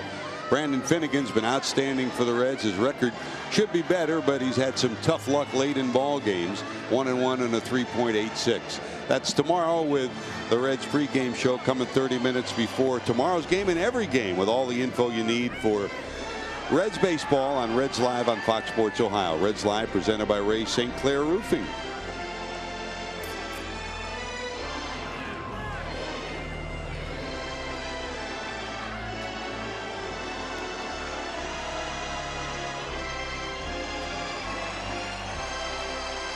A little rendition to take me out to the ball game here at PNC Park in Pittsburgh. The Reds trail 1-0 after a Polanco home run to lead off the 5th against Tim Adelman, and then Cincinnati bounced back in the top of the 6th with a run scoring hit by Joey Votto to tie it at 1 and a double with the bases loaded by Jay Bruce that chased home 2 to make it 3-1 Cincinnati. And the star of this day, our Steel Powell Tour performer, is Tim Adelman, the 28-year-old rookie out of Georgetown, the guy who got his big chance at the major league level today. Chris, and boy, has he been equal to the task. Well, not only a rookie, but making his major league debut in front of his family here that came in to see this ball game, and he's kept it very simple. 6 innings of 2-hit baseball. He has struck out 6, throwing lots of strikes out there.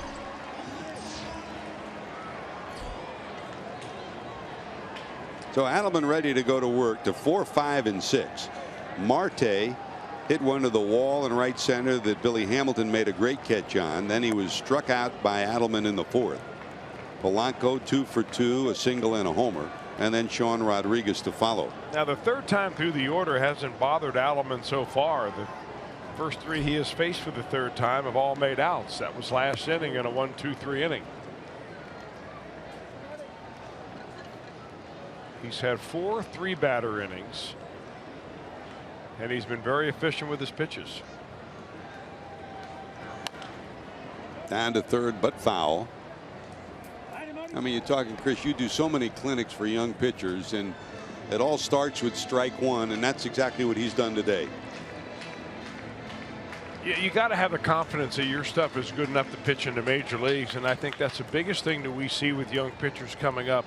Deep down somewhere, they don't believe that they're good enough to be here, so they start to nibble around on the corners. Phillips backhand, but can't get the ball out of the glove, so it'll be a base hit for Marte. They almost turned in another spectacular play as Adelman got low bridged. Well, first Adelman gets out of the way of this ball, little swipe at it, and then Brandon looks like he's going to be able to get it. He's trying to transfer the ball from his glove to his hand while in midair, and just loses the handle. And here comes Brian Price. It looks like at 92 pitches, that may be it for Adelman. He gets a pat on the shoulder from Tucker Barnhart. Cozart coming over, and boy, the Reds contingent, including his family and 28 family and friends that are around him, giving him a standing ovation, and well deserved. Tim Adelman, his major league debut, and boy, it's been a dandy. And now let's hope the Reds bullpen can reward him with a W. Time for our Skyline Chili call to the bullpen. You're watching Reds baseball on Fox Sports Ohio.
His manager Brian Price, the emotion going through him must be special, Chris. Well, he's got to be so happy with the way things have turned out. You always have a dream, you know, in your major league debut, you throw a perfect game shutout. But in this case, he did a pretty doggone good job for the Reds. Left in the 7th inning with a man on base. He'll turn it over to Tony Cingrani, but a very nice job, well done for Tim Adelman. I imagine he's looking up in the stands for his family right now. And knowing Gary Wayhoff gave him good tickets. Right there, seated all together, and now he can just sit back and cross his fingers. He sure can hear him, that's for sure. We can hear him all the way up here. Here's Tony Cingrani facing Polanco, then Rodriguez due up, and Jordy Mercer. Yeah, we need some strikes out of Cingrani here. He's had a rough go of it from that standpoint. 8 walks in a little bit over 9 innings, but he's not walked the batter in either of his last 2 outings. Got him. Almost. The long arms of Starling Marte just got back in there before the tag. Polanco singled to center, was out trying to stretch it into a double on a great throw from Billy Hamilton in the 2nd. And he homered in the 5th to give the Pirates a 1-0 lead. Whiffs at that. 1 ball and 1 strike. Tony, now 26 years of age. Cingrani, a native of Chicago, grew up a White Sox fan. Whole family of White Sox fans. Signed by the Reds in 2011. Been with the big club the last 3 years. Originally in the minor leagues was a starter and used in the bullpen here. A little zip on that one. 2 balls, 2 strikes.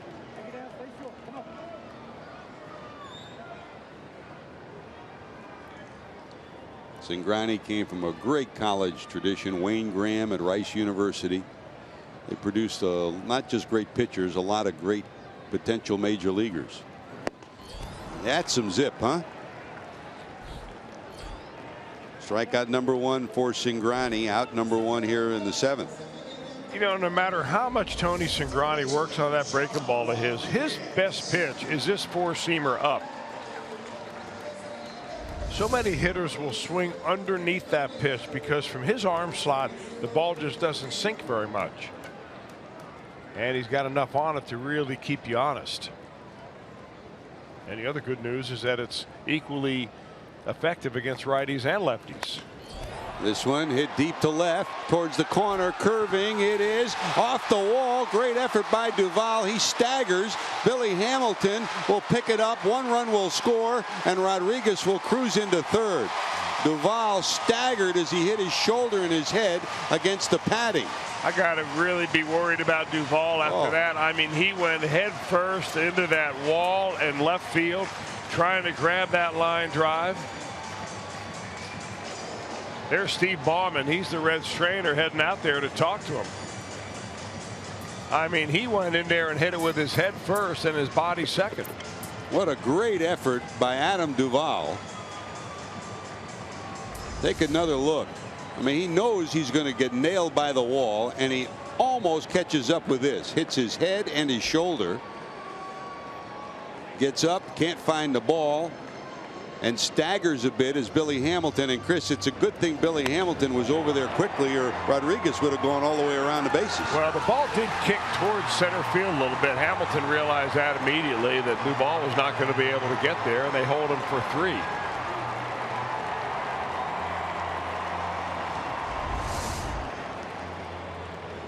You know, that was, just before that play, we were talking about Cingrani's fastball.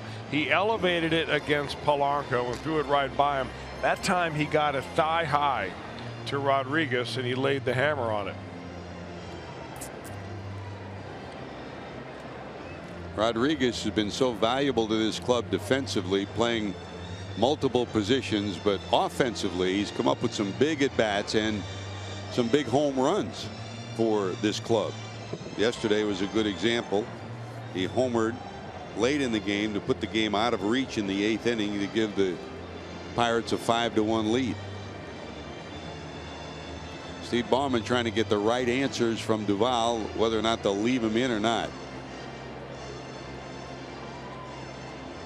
And it looks like Adams trying to talk his way to stay in.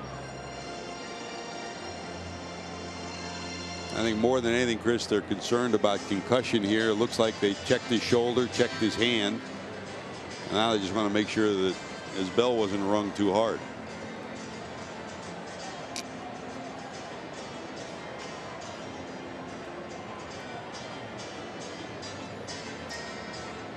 Oh, what a difference today from the old days, huh? The old days, they put 3 fingers in front of your face and say, how many fingers I got? You'd say 2. They say, try again. Well, if you came within 3, you were okay. You're okay. It's like Duvall's doing his best to argue himself back into the game, isn't that him? Well, I don't think he'd do that if he didn't feel right. No. They just want to make sure he's thinking right out there and that he's not, just reacting and trying to be a tough guy. Now, the crew chief, Ted Barrett's going to work his way out there and try to get the Reds to make a decision one way or another. Now he's going to stay in. But now the tough road to hoe for the Reds is with 1 out, the potential tying runs down at third. Take another look at the collision of Adam Duvall and a wall in left field. Shoulder, head, and first he looks for the ball. Then he staggers a bit when he realizes the ball has gone away and tries to get his bearings. Meanwhile, Billy Hamilton there to hold the runner, Rodriguez to third. Sofield was waving him at third. Now, don't be surprised to see the Pirates after a timeout like this, an extended timeout. The flow of the game's not back here. Don't be surprised not to see a suicide squeeze here on the very first pitch before you can kind of get back into the scheme of things here. Still old style baseball when you have a lengthy delay like that. The old Bobby Cox or Sparky Anderson move, that's when it would happen. That pitch wide. Ball 1. Jordy Mercer, by the way, a great bunter. I mean, other than Harrison, Mercer the best bunter on this club. Mercer popped up twice. 2 balls, no strikes. Chris Stewart behind him.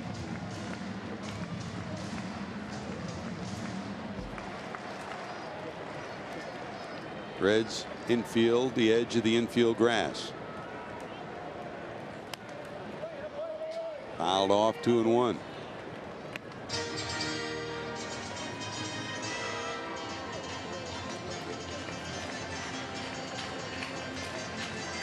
If you just joined us, Pirates took a 1-0 lead on a Polanco homer. Reds came back in the 6th.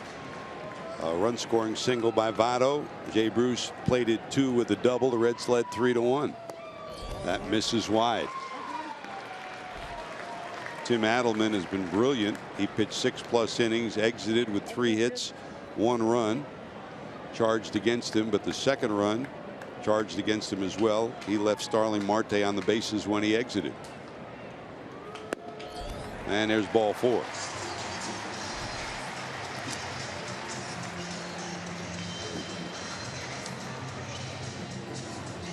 You almost figure you hit the 7th that they will in fact pitch hit for the pitcher when they get to the 9th spot in the order. So do you walk Stewart, load the bases, create a force at any base? Yeah, Brian Price has seen enough. I think he's seen enough relievers come out of the bullpen and not be able to throw the ball over the 17-inch wide plate.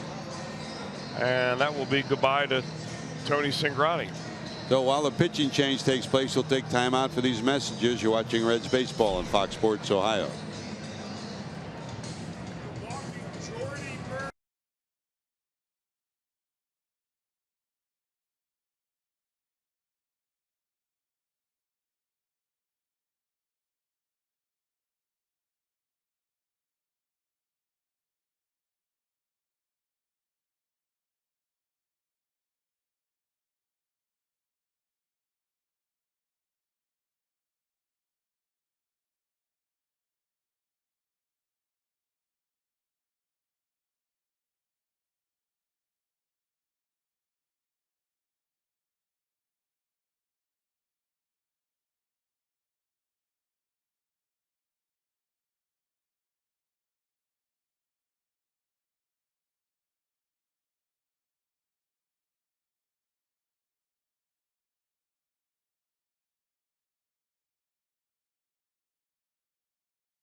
Out and join Mo Egger from 700 WLW for the Reds fan cam this Friday night at the Holy Grail. It's your chance to answer Reds trivia, win great prizes, be part of Reds Live. Party starts at 6 this Friday at the Holy Grail. Stop by and see Mo. Just talk some sports, talk some baseball with him.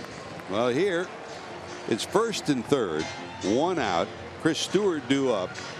And here's Caleb Coffin, who will come in to try to slam the door on the Buccos. He came in yesterday and gave up that 2-run home run to Rodriguez in the ninth.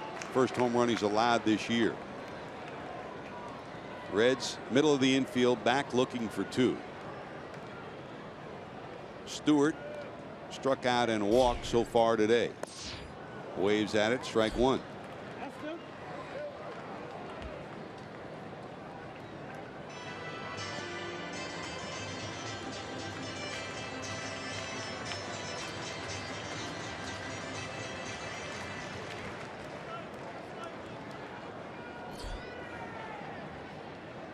Mercer short lead down at first.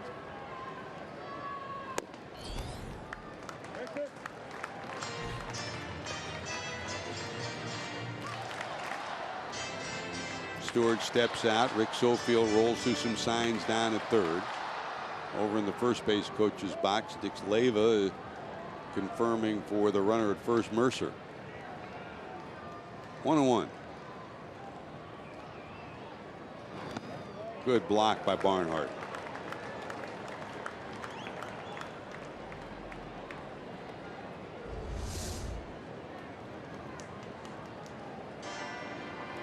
It's a way to do it, huh, Chris?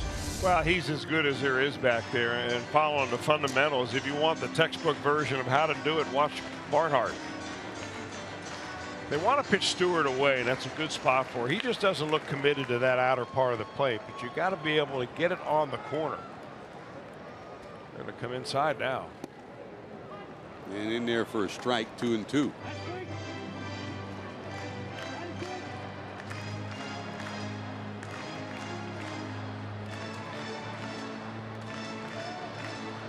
The Reds this year have turned either the fewest or next to fewest double plays in the league. They would love one right now.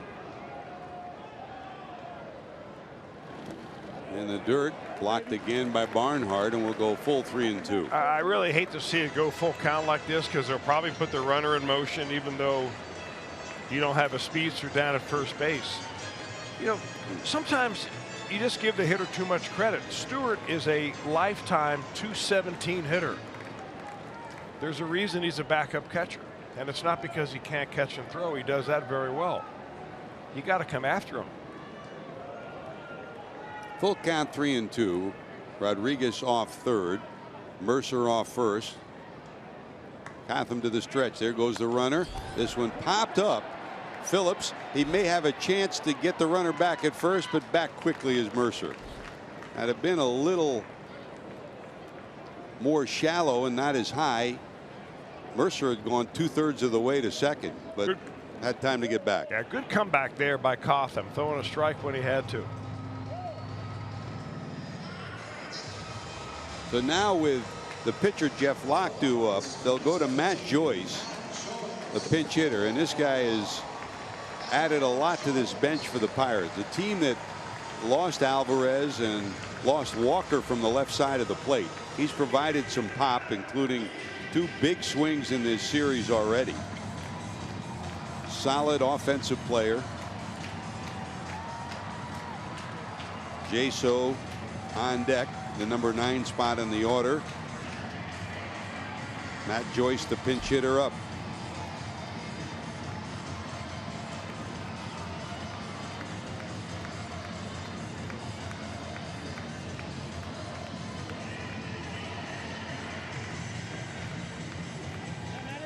Joyce in his matchups with Cotham 1 for 1.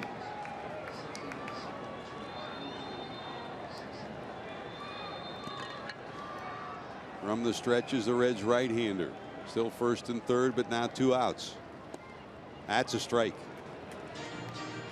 Cotham, when he came up in the Yankee organization, was fastball around 89, 90, and a slider. What's been more effective for him in the last year or so is the development of a breaking ball. And a development of a fastball that's now about 93. Amazing the 3 or 4 miles difference that he's been able to put on it. This one sawed off. Can anybody get there? Kozar can't get there. The tying run will score. Great pitch, broken bat, and Cozart came within a foot of putting a glove on it.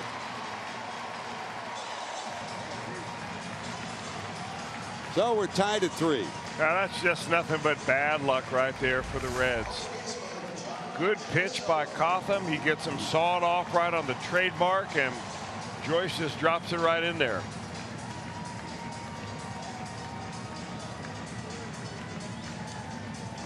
So now the go-ahead runs at third, still first and third, and here's Jaso. Now Tim pitched great, 6+ innings, 3 hits, 2 runs allowed. He will not get a win on this day.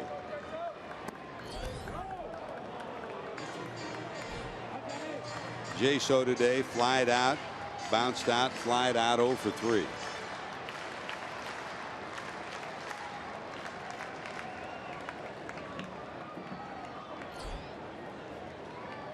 Cotham to the stretch.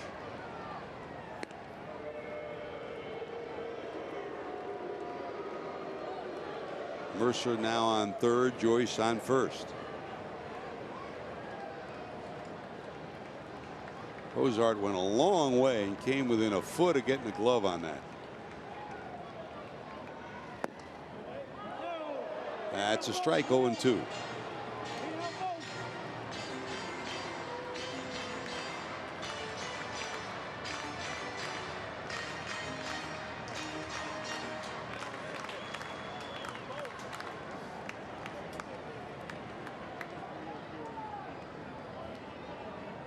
Cotham to the stretch.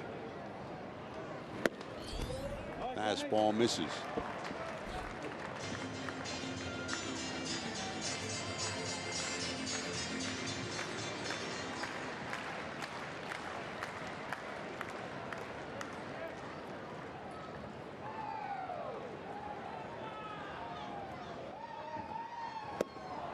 Got him. But the broken bat base hit by Joyce plates the tying run. So a brand new game as we head to the 8th. We're tied at 3.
This one from you, and hopefully that'll be a smiling scoreboard that the Reds will be able to report on. On this day, Tim Adelman did everything he could do to ensure a Reds victory. 6+ innings, he pitched well. Here's Jared Hughes, and there's a shot into right. It'll go over the head of the right fielder Polanco, and Cozart will cruise in with a 2-base hit. Hit right on the button by Cozart. Polanco came in and it rolled over his head. It'll go as a double, and the Reds have the go-ahead run sitting at second. Jared Hughes is the new pitcher for the Pirates. Well, you can show bad judgment and you can misjudge. I would say this comes under the category of misjudge, that's for sure. Because he thought that ball was not hit anywhere near as hard as Cozart hit it. Cozart's actually hit the ball hard a couple of times, and that's the first hit that he has to show for it. And they're going to check on Cozart out at second. He's pointing at that right knee, which of course is a surgically repaired knee. Take a look. Let's take a look and see if we see anything in the swing, the run.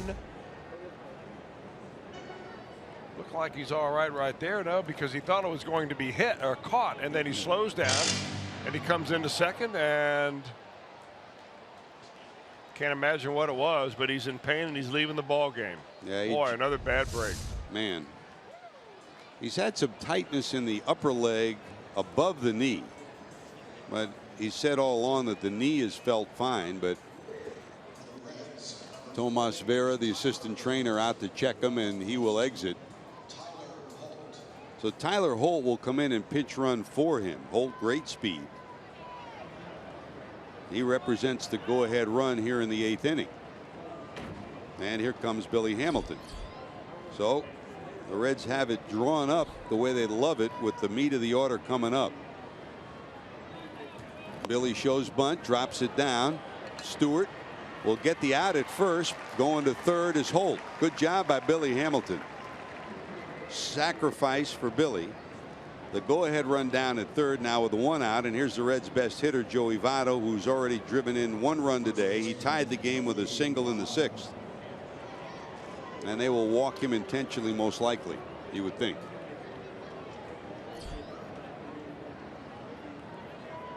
Yes, they will. So Votto will be walked.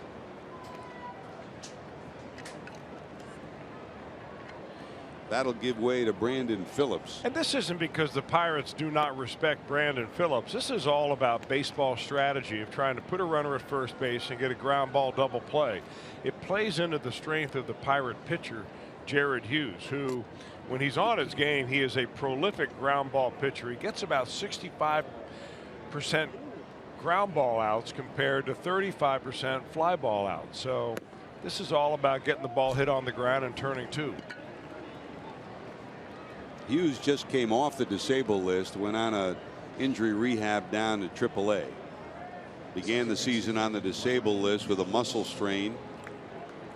Well, he had a terrible spring. He went down there and didn't pitch well at all. He pulled a lat muscle in his throwing shoulder area, or down in the lower back or higher back, and just came along very slowly. In fact, they just activated him the other day.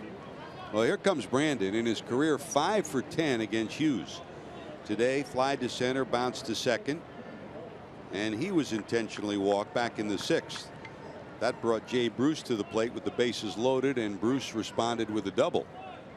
So let's see if the Reds can turn around the strategy one more time. Hit deep down the left field line, curving foul, and way out of play. He was right on it, but just couldn't steer it fair. In the 6th, after a double and a walk and a run scoring single tied the game at 1, Phillips was walked intentionally, and Bruce, with 2 outs, doubled into the right field corner. Here's the strike one. They'll throw over to first. Holt, a good base runner and good speed down at third. Tyler came up in the Indians organization, played at Columbus last year. Reds picked him up at the end of the year, and he made the club out of spring training. Missing inside. 1 ball, 1 strike. Pirates bullpen gets better with big number 48 back in it again. Well, they do, but it looks to me right now, though, George, that breaking ball is very flat. He's kind of got a lower arm slot, and there's not a lot of downward movement on that fastball either. At least not what we've seen so far. That's a good slider.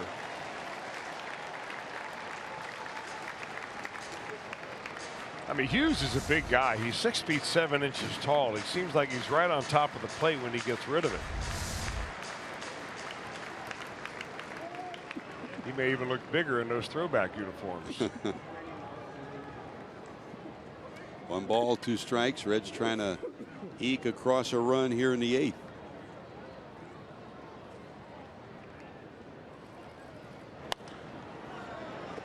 Bloop to the right side. Harrison there, and he'll squeeze it. The runners have to hold. So now 2 away. And that'll bring up Jay Bruce. Bruce against Hughes in his career is 2 for 9. Jay today struck out in the 2nd, struck out in the 5th against Jeff Locke. And then after they walked Phillips intentionally to get to him one more time, he spoiled the strategy, hitting a rocket into the right field corner that plated 2. And Phillips was thrown out at the plate trying to score the 3rd run from first for the final out of the inning. So let's see if Jay can deliver again.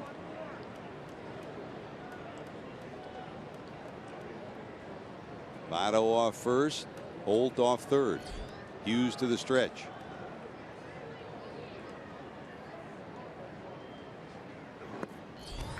Missing down low.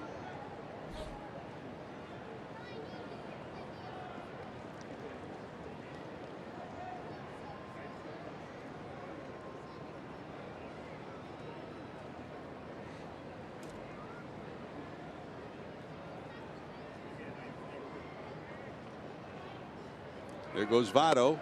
Stewart's throw. They'll get him in a rundown. Can Holt score? They'll throw to the plate. The throw will be kicked away. He didn't touch the plate yet. He's back to touch the plate, and the run scores. Well, the Reds pull one out of their pocket for this one. Votto got caught in the rundown. The throw to home plate had Holt dead to rights.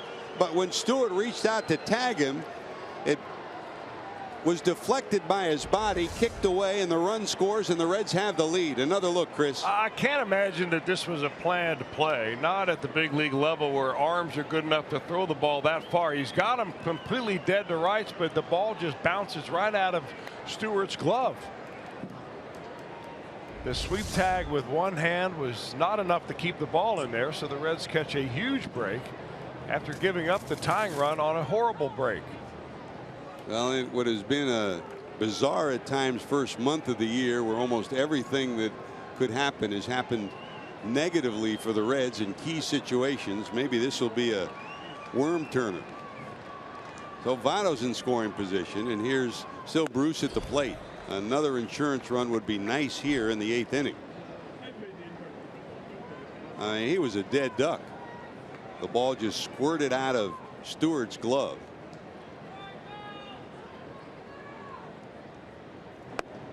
That's ball 4.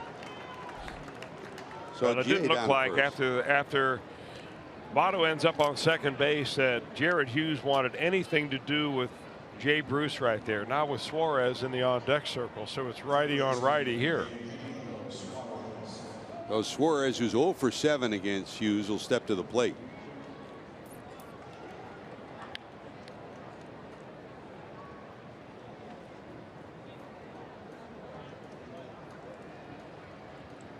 Still from the stretch is Hughes. Now his 15th pitch of the inning. Votto off second.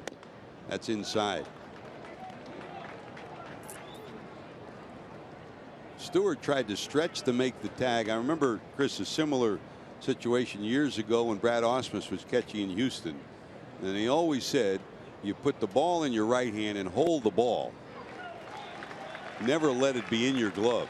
Well, I don't think he really had a choice right there because it was going to be a pretty close play at the plate, and he was kind of standing in front of the plate. So the new rule of the catchers not being able to block the baseline caused catchers to have to sweep tag with the ball in their glove, not holding it in there with their meat hand.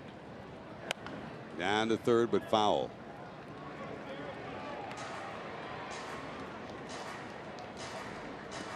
So it'll go as an error. No stolen base for Votto and a fielder's choice. The error will go to Stewart.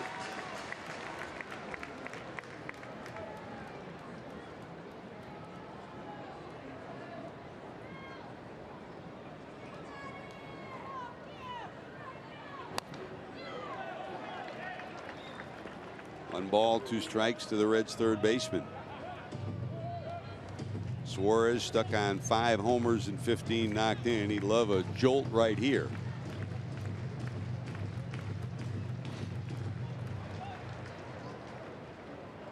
Votto off second, Bruce off first here in the 8th.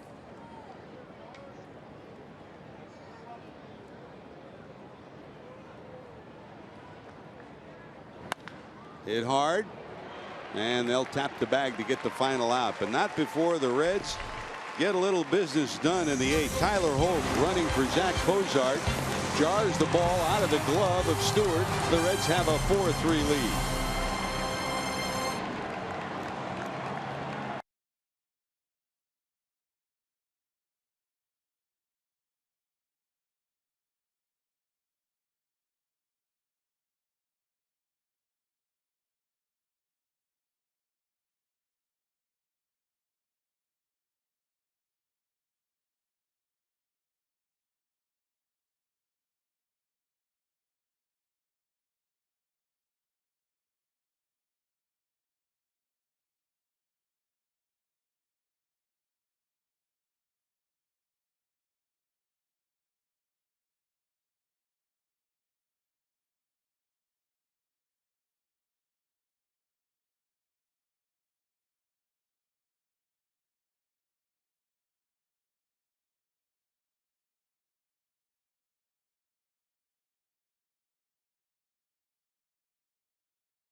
Down the top 5 moments of April. Opening day, Tyler Holt in the 9th inning going to the line and getting at a defensive replacement.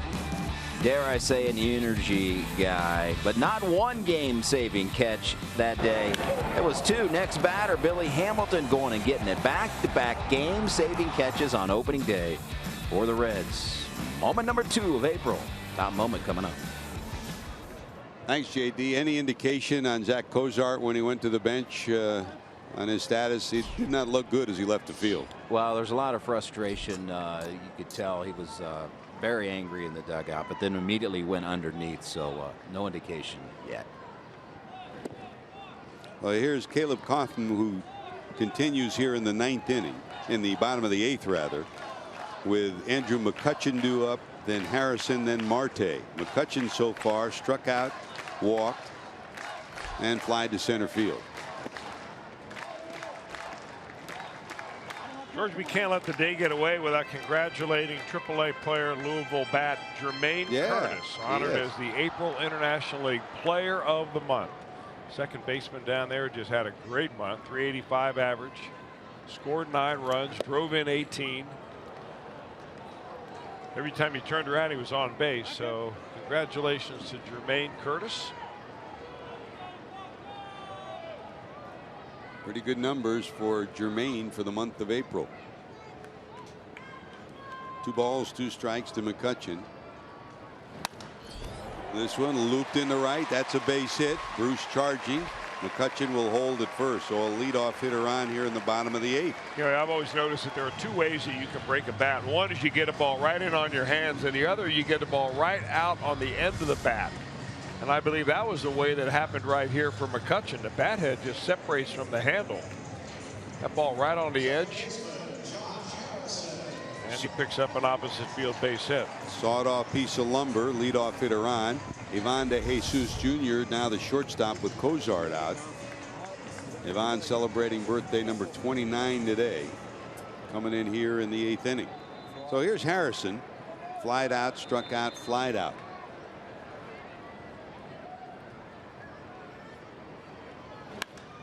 Right field, foul, and out of play.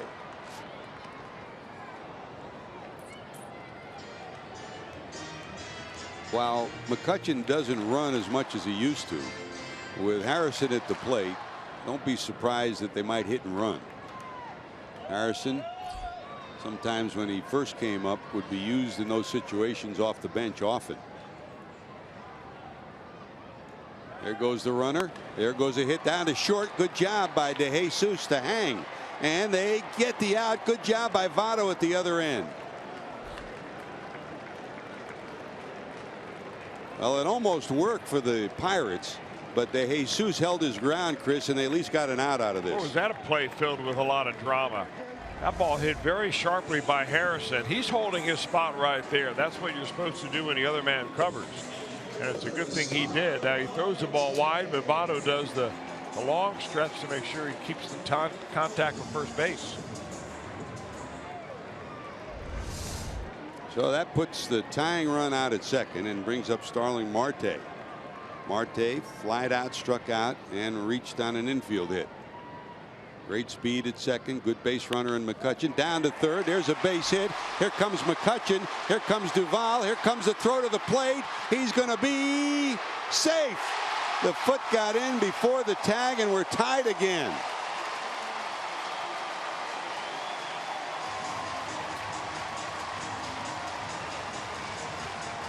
Now Duvall unloaded it about as quick as he could. The speed of McCutchen buys a run. We're tied at 4.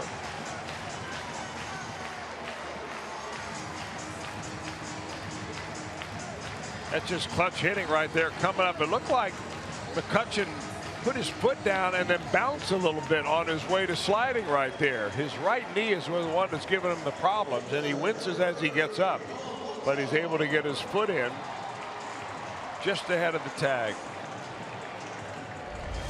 And with the throw to the plate, Marte now goes to second, so the go-ahead runs out at second. And here comes Polanco. They will walk him intentionally. With one out, setting up a possible double play, but that'll bring up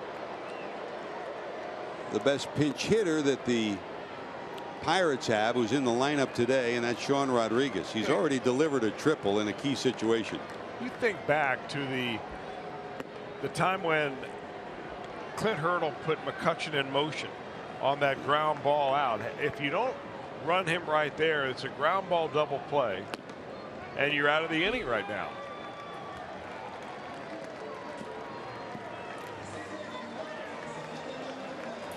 Those little things sometimes act in your favor, sometimes bite you. At least in this situation, it worked for the Buccos, and here comes Rodriguez. Sean started at third today, struck out, bounced out, and then his triple to left off the wall. Duvall made a leaping effort, crashed into the wall, it kicked away. A run scored to bring the Pirates within 1 in the 7th.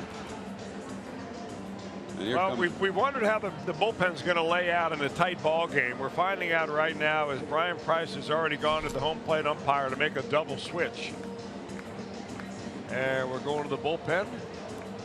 While the pitching change takes place, we'll take time out for these messages. You're watching Reds baseball on Fox Sports Ohio.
Baseball on Fox Sports Ohio is being brought to you by T-Mobile. Get Major League coverage.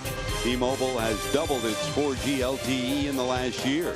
And by Toyota. For over 30 offers, visit buyatoyota.com. Toyota, let's go places. Changes for the Reds. Double switch by Reds manager Brian Price. Jay Bruce comes out of the game in the number 5 spot in the order, and Ross Ollendorf will be the new pitcher. That means that Scott Schebler will enter the game in left, and from left to right goes Adam Duvall. So it's Duvall in right, Hamilton in center, Schebler in left. First and second with Duvall over in right, Ollendorf ready to go to work. And Clint Hurdle wants to make sure he's got it straight on his scorecard. I'll tell you what, things happen when Ollendorf comes into a ball game. He's pitched 11 games, a little over 10 innings, and he's got 3 wins and 2 losses. So Ollendorf will work from the stretch. Runners at first and second. Marte, great speed out at second. Polanco intentionally walked down at first.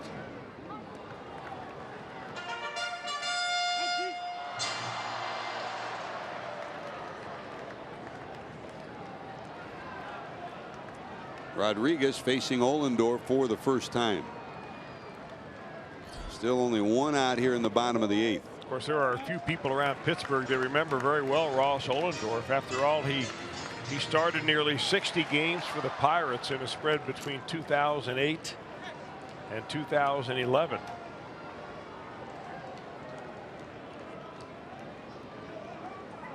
Tied at 4 in the 8th inning.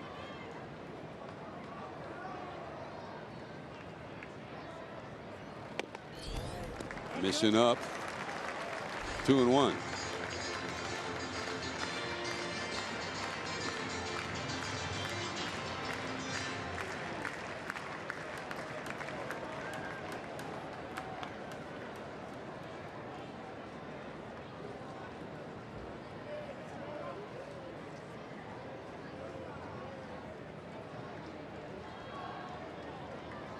Rodriguez will ask for time and step out.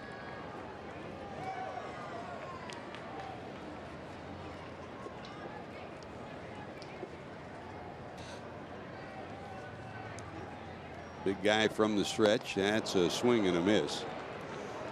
Ollendorf originally selected by Arizona, then traded to the Yankees, then from the Yankees to the Pirates. And really got his baptism of fire here in Pittsburgh at the major league level.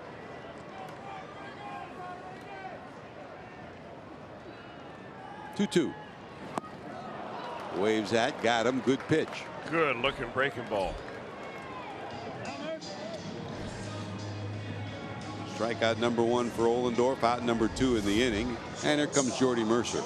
Ollendorf gives you a lot that he tries to distract you with, mainly that glove. He flashes that glove way high up in the air, almost to try to get your attention.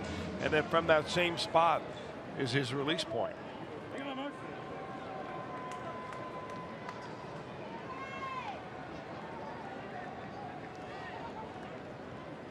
There's Mercer, flied out, popped up and walked. Ball 1 from the big right-hander. Marte trying to get every inch of a lead, and Phillips trying to jockey him back whenever he can. Marte and Phillips have had an ongoing conversation. What else is new?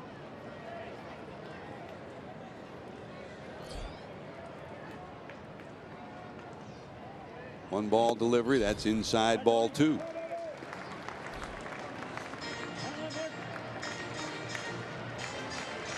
Chris Stewart, the catcher, on deck.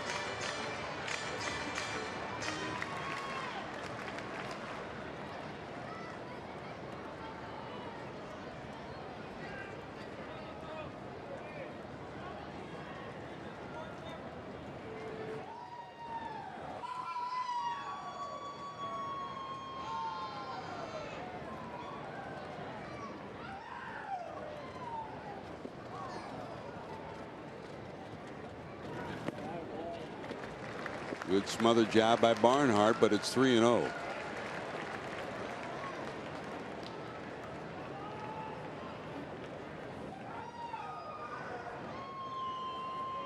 Brian Price has called upon his bullpen night after night, and very few times has he been able to reach a comfort zone.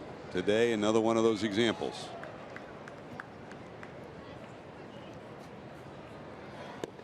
That's a strike right down the middle.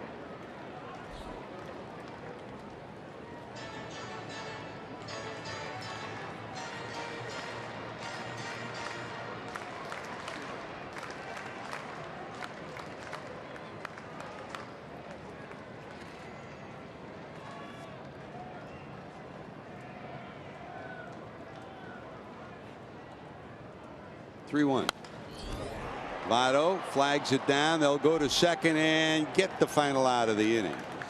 So the Buccos will strand a pair here in the 8th. We're going to the 9th. Tied at 4 in Pittsburgh.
May the 4th, and see your Reds take on the Giants thanks to Paycor. For only $20 you can enjoy Reds baseball and get $10 in concession credits, good towards food, beverages, and merchandise. For tickets, call 513-381-REDS or visit reds.com/skipwork. Some restrictions apply. And just like we promised you earlier in the game, it's Miller time, brought to you by Miller Lite. Usually when he enters the game, he provides some energy, and Tyler Holt sure did. Votto gets caught in a rundown between first and second. Holt trying to score, jars the ball loose from the glove of Chris Stewart. He missed home plate but came back and touched it. Here's the view from Holt at the other side of it. And Chris, at this time it looked like the Reds are on the way to a lead and a victory. Not to be, as we're tied again and we go to the 9th. Well, a bullpen game right here, and the Pirates are going to bring in one of their hardest throwers of all in Caminero. Bottom of the order for the Reds, and Caminero routinely hits triple digits.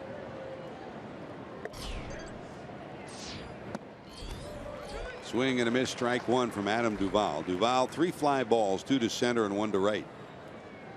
And I guess he's your new favorite name, right? Archimedes? Yeah. The Ponderer. Check swing fouled off, 0-2.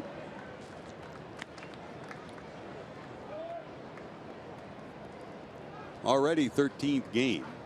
This bullpen, which has been a strength of the Pirates the last couple of years, still trying to find its water level. They get Hughes back this weekend, and that'll help. Look out.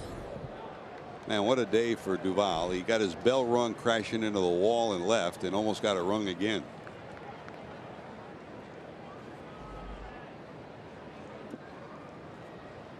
Especially when you're dealing at 98, 99, 100.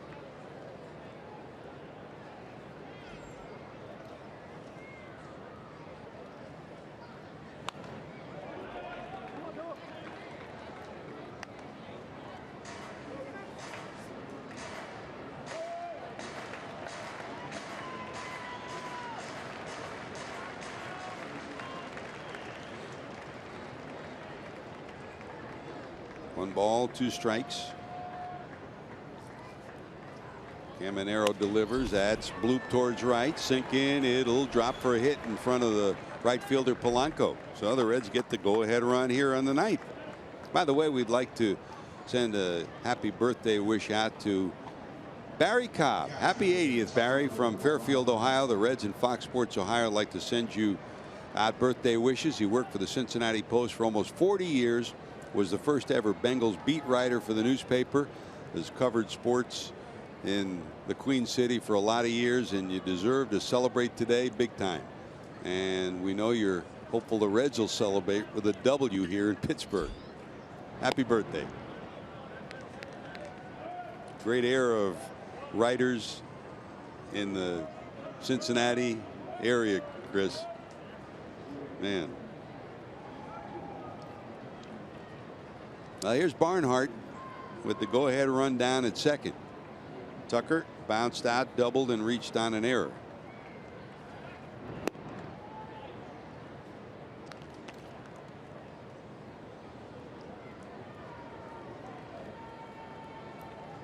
Barnhart started the Reds rally in the 6th when they were trailing 1-0.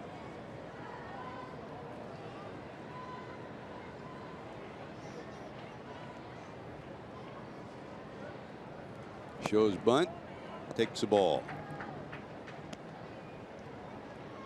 Steps out, takes a look at Billy Hatcher, rolls through some signs in the third base box.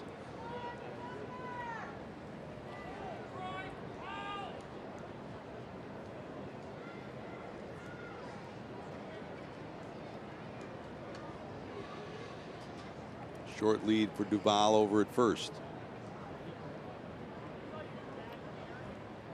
Caminero to the stretch.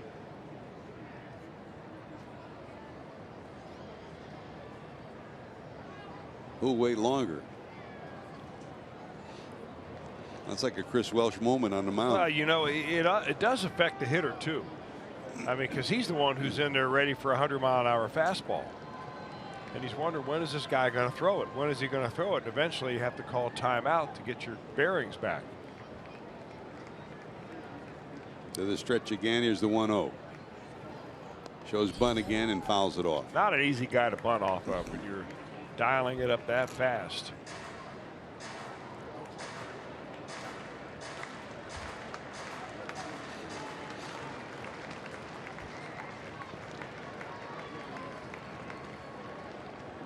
Ball and a strike to the Reds catcher. 4 runs, 7 hits for the Pirates. 4 runs, 5 hits for the Reds. Reds have stranded 5, the Pirates 6. That's a strike, and it's 1-2.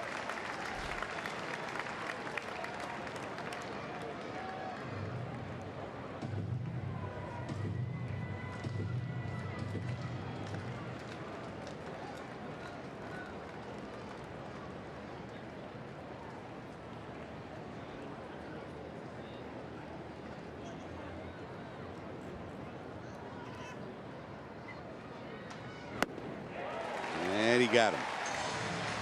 Well, Barnhart's retired. Caminero strikeout number 1, and out number 1 here in the 9th. He got him not with the heat, but with the off-speed pitch right there, and had Tucker way out in front. Interesting story on Caminero, really, because he was a guy that the Marlins signed when he was 19 years old, and he spent 9 years in the minor leagues and just never was able to get to over the hump. Did have a cup of coffee with the Marlins in 2013, but eventually was sold to the Pirates in exchange for some cash. Not much, just one of those deals where he needs a change of scenery. And now he's become one of the really the go-to setup guys for Clint Hurdle. No one ever doubted his arm, but it was always a question as to whether he could control the strike zone at all. Facing Scott Schebler here. Schebler entered in the double switch last inning. Strike 1 to the Reds left fielder.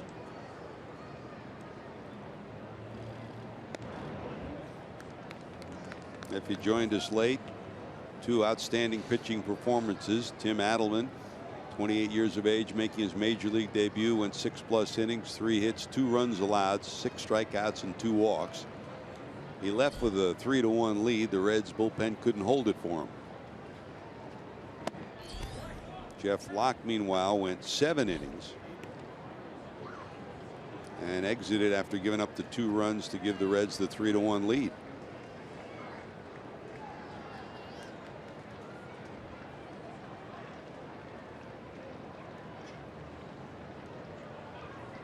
Ball and a strike. A little bigger lead for Duvall, and he'll hustle back to first.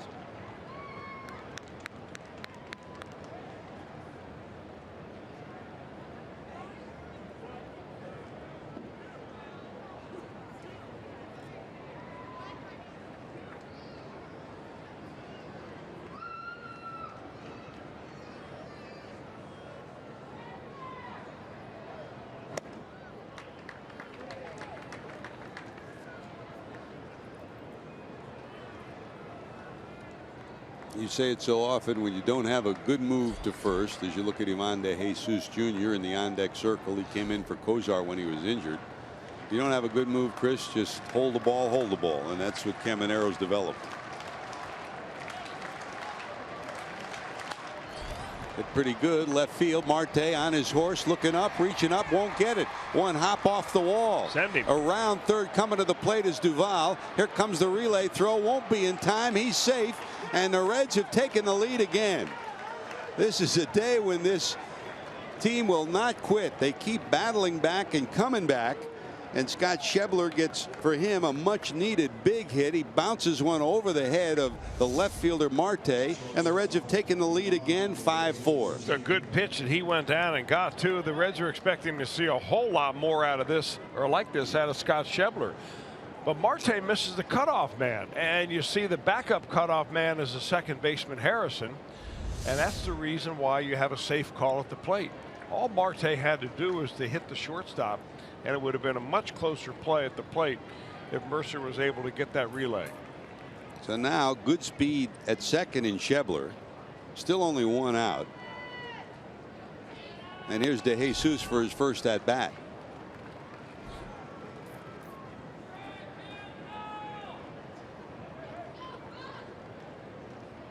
Great at bat by Schebler. Now let's see if the Reds can cash in another run here in the 9th.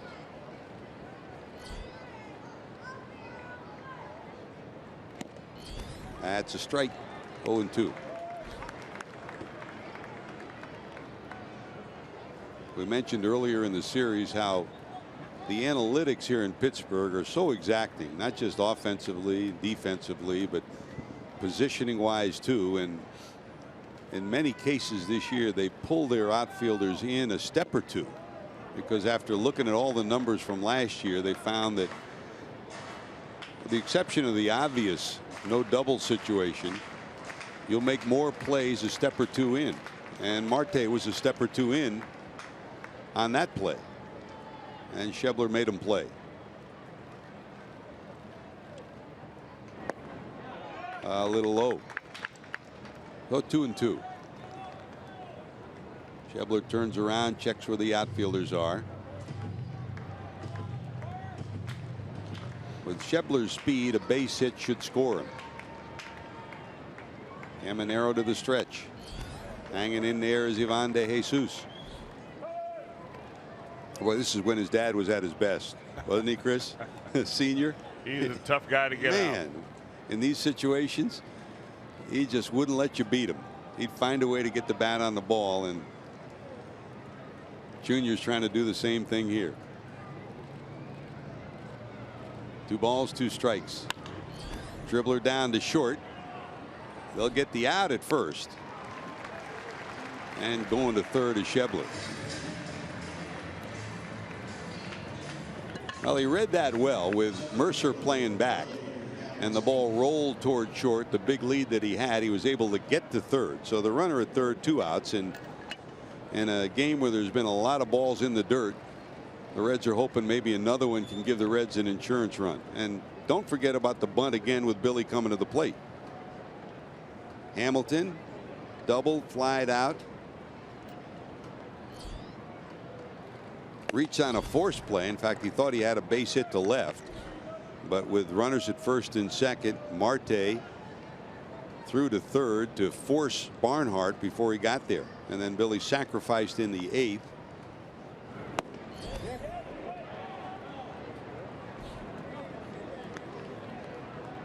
Didn't go 2-0. Rodriguez, even with the bag at third.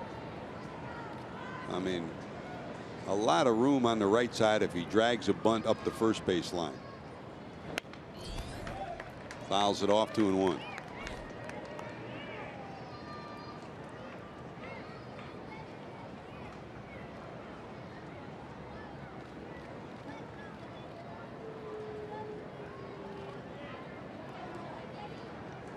Manero gave up a base hit to Duval and a double to Schebler, and the Reds have plated a run.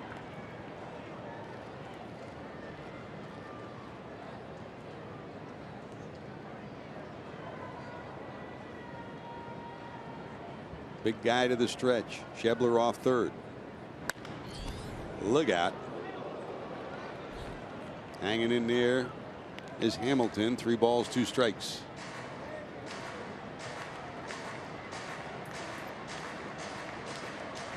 Trying to keep the line moving with Votto in the on deck circle.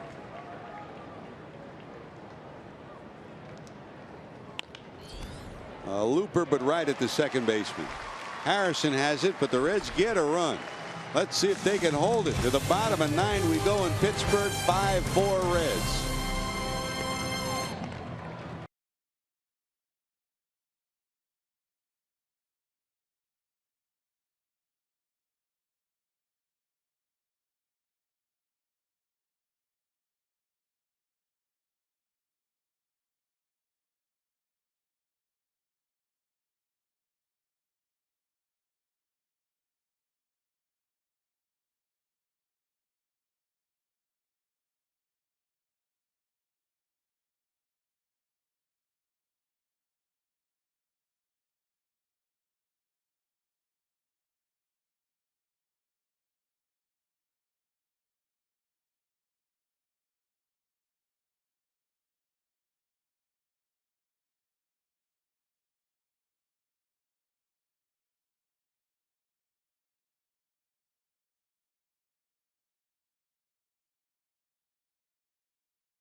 Fun at Reds Live post game is brought to you by Performance Kings Honda. Expanded highlights you'll always hear from the manager before anyone else. Reds Live, the post game edition. Let's cap off the top moments of April. Number 1. This was an easy choice. April 15th at St. Louis. Billy Hamilton to the wall and over, robbing Matt Carpenter of a home run. One of the best catches you'll ever see a center fielder make. Top moment of April, Mr. Billy Hamilton. Hey, JD, we talk about Brandon Phillips all the time, and after that game you went down and talked to Billy, and he labels that as his best too, huh? He indeed did. He actually hurt himself a little bit on that play, but back and good now. But yeah, that was his top play. All right, let's see if the Reds can hammer this one down. Ross Ollendorf will stay in the game. Ollendorf going to the bottom of 9 will face Chris Stewart, the catcher. In his career, he's got 1 save. That came with Texas last year. For a guy that's pitched over 500 innings and been in over 140 games. Started as a starter through most of his career early. And the Reds are hopeful, Chris, that a guy who's been solid for them early can give them only their 2nd save of the year. Well, the Reds don't. That's exactly right. They've got 1 save through the first month of the season. He would get the win in this one, not the save, but is that right? It's since he came in last inning, but it's. I told you he was an action guy. He is. I mean, he's got 5 decisions in 10 innings. Make it 11 innings now. In the dirt. 2 balls, 2 strikes. Tell you, you talk to the Pirates people here, though, in Pittsburgh, the guys who work around the stadium, the other broadcasters, the coaches who remember Ohlendorf, they love the guy. Yep. I mean, he is as solid as the day is long. 2 balls, 2 strikes. And we'll go full 3-2. Don't want to walk that leading lady.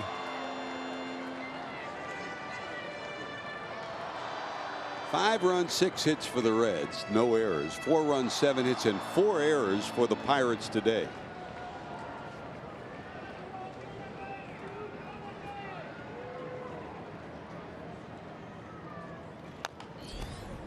That's nubbed foul. Still available for Clint Hurdle on his bench. He's already used Matt Joyce, his lone left-handed pinch hitter. He has Francisco Cervelli, David Freese, and Jason Rogers still left on the bench.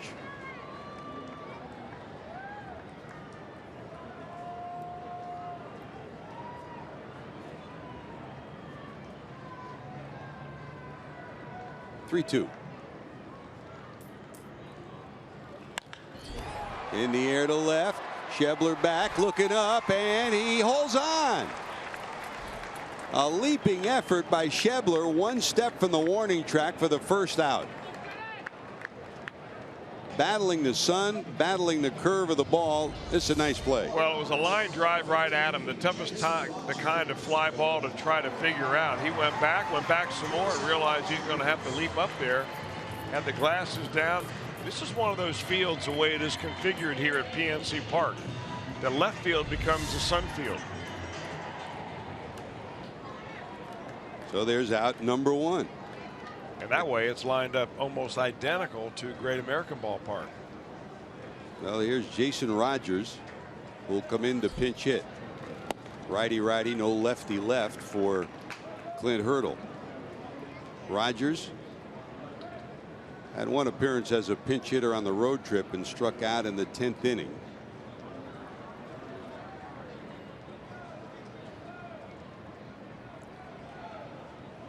Has split time with Jaso down at first. Missing inside. 1 ball and 1 strike.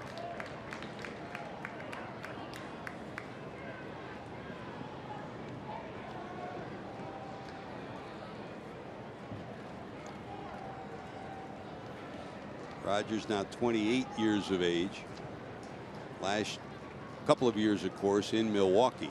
Acquired from Milwaukee during the winter meetings for outstanding young outfielder Keon Broxton.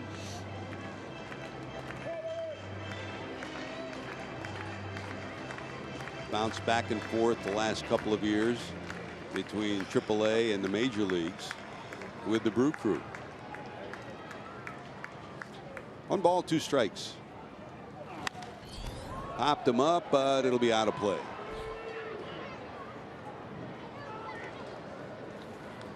Well, the Reds have had days where they have not played good baseball.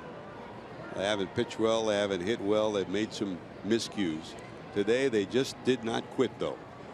From one end of the roster to the other, everybody's chipped in and hopeful of picking up their 2nd road win of the year, leading at 5-4 here in the 9th.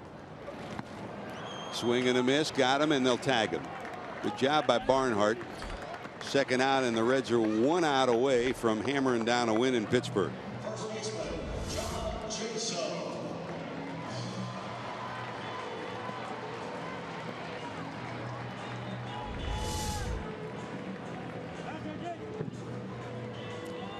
Well, here comes Jaso, the first baseman today. The Reds have kept him off the bases. A fly ball out, a ground out, a fly ball to center, and a strikeout. Big windup from Ohlendorf. That's wide for a ball.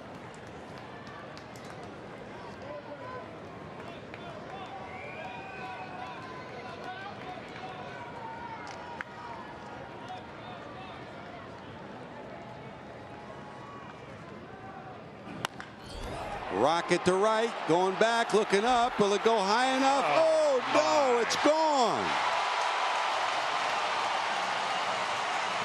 About a foot over the 21-foot wall in right field. And we are tied again.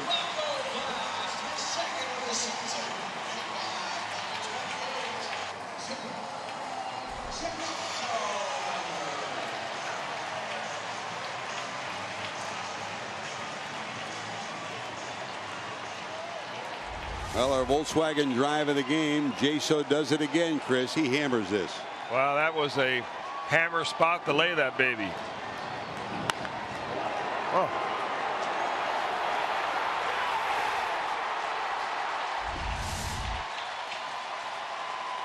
The only question was it high enough? It was hit hard, but at first it looked like it was heading for the wall and would stay in the park, but it just kept sailing.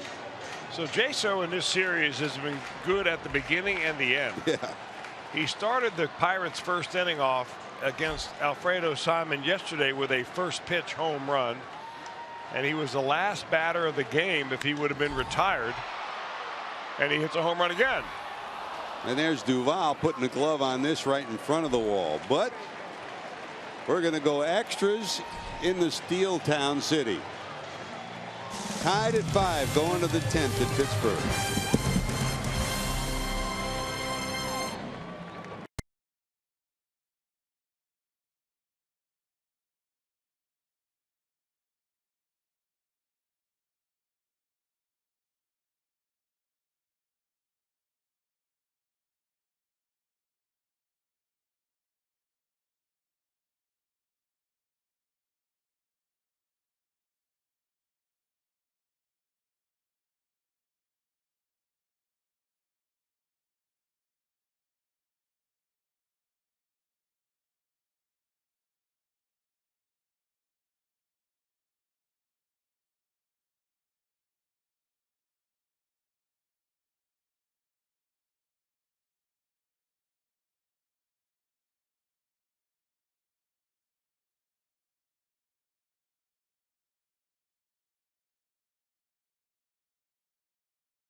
Of 28,755 at PNC Park. I've watched this game go seesaw back and forth. We go to the 10th, tied at 5, and Reds aren't used to it, Chris, but sure the Pirates are used to it. Average length of game this year, almost 3.5 hours for the Pirates. I mean, that includes those 2 long games, one in Arizona, one in Colorado on the road trip, and another 9-inning game that went almost 3 hours and 20 minutes as well. So we're in for an extra inning affair here in Pittsburgh today. If you joined us late, a brief recap. Tim Adelman pitched great in his major league debut. The 28-year-old went 6+ innings, 3 hits, had allowed 1 run when he left, but left the runner stranded. Struck out 6, walked 2. Bullpen couldn't hold it. 2 runs scored. So instead of a 3-1 lead that he had at that time, it wound up a 3-3 tie. Jeff Locke pitched 7 strong innings for the Reds. Offensively, Zach Cozart had a big double but left the game tweaking his injured right leg. We're not sure exactly where the injury was as Joey Votto bounces out for the first out of the 10th inning. Votto in the 6th inning, when the Reds scored 3 times to take a 3-1 lead, singled in the first run. In that inning also, Jay Bruce doubled in 2 runs.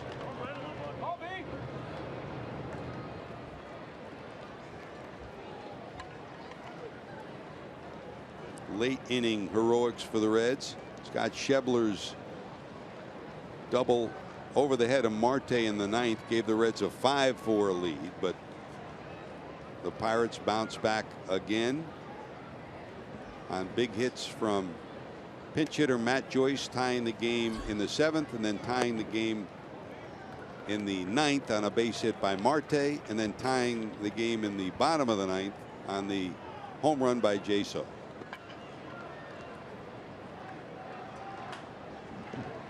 So here's Brandon Phillips. Flied out, bounced out, intentionally walked, and popped up. Votto today, in addition to that run scoring base hit in the sixth, was intentionally walked and struck out twice. Ryan Vogelsong, veteran right-hander, on the mound for the Buccos here in the 10th.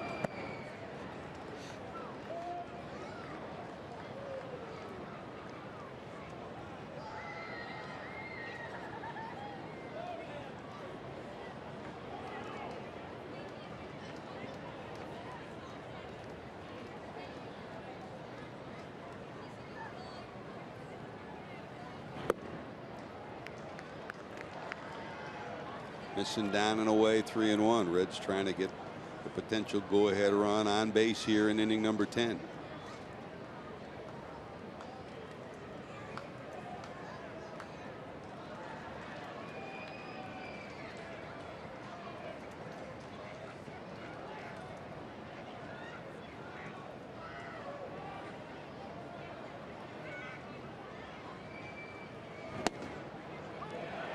That's a call strike. So we'll go 3-2. Phillips hitting in the fourth spot, and the double switch. The pitcher came in Jay Bruce's spot, the fifth spot. So Ollendorf's spot's due up next. Jordan Pacheco has moved into the on-deck circle.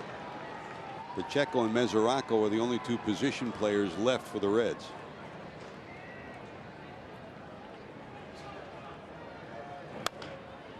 Down to third, that'll be foul.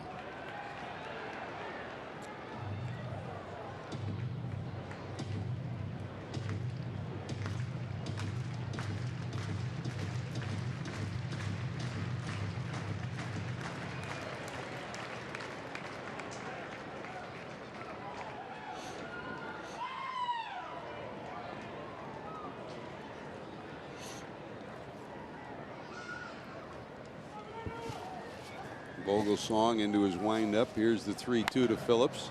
Down the right field line. That'll curve foul and go out of play as well. Turned out to be a fairly pleasant day here in Pittsburgh. Last 2 days rainy and overcast. The rain continued right up until just before game time today. Clouds have parted, sunshine's peeking through. They had the Pittsburgh Marathon earlier today in downtown Pittsburgh. Over 4,500 runners participating in that. And they had a mini marathon yesterday as well. 3-2. Down to short. Mercer to Jaso. 2 away.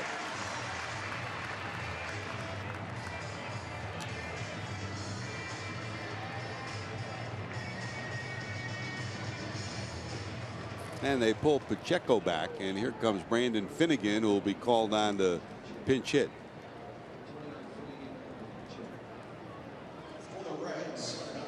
So Brandon, who's swung the bat well in his indoctrination here in the National League this year, he's helped himself offensively. Got a chance to swing the bat here in the 10th.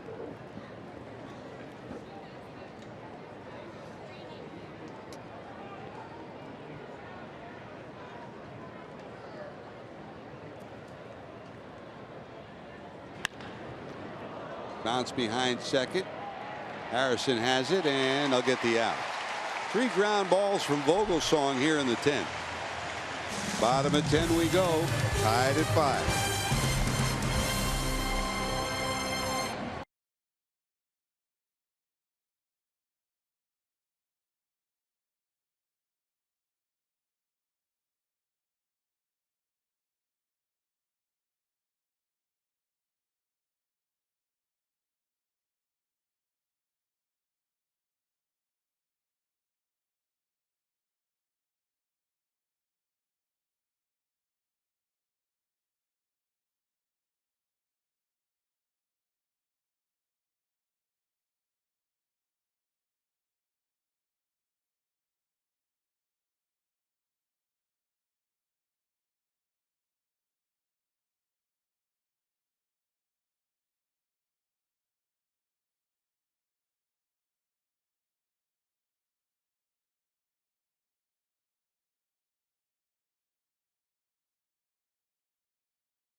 The Golf Zone PGA Pro Jimmy Hanlon demonstrates terrific tips to improve your game and talks about this weekend's tournament.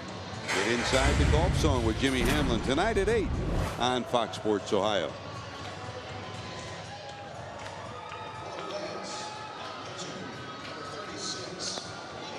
Here's Blake Wood who'll take over as we go to the bottom of 10. They'll face Cincinnati native Josh Harrison, Marte, and then Polanco due up. Harrison today came in with a 9-game hitting streak, flied out to center, struck out, flied to right, and retired on a nice play by Cozart in the 8th inning. And if you joined us late, Zach Cozart exited the game after tweaking his previously injured right knee. We're not sure exactly the extent of the injury. As soon as we know anything, we'll pass it on to you. Hugging the line at third is Eugenio Suarez. Ivan De Jesus Jr. at short, Phillips at second, and Votto down at first. In the left is Schebler, center Billy Hamilton, and Duvall is over on right. Jay Bruce double switched out of the game in right field.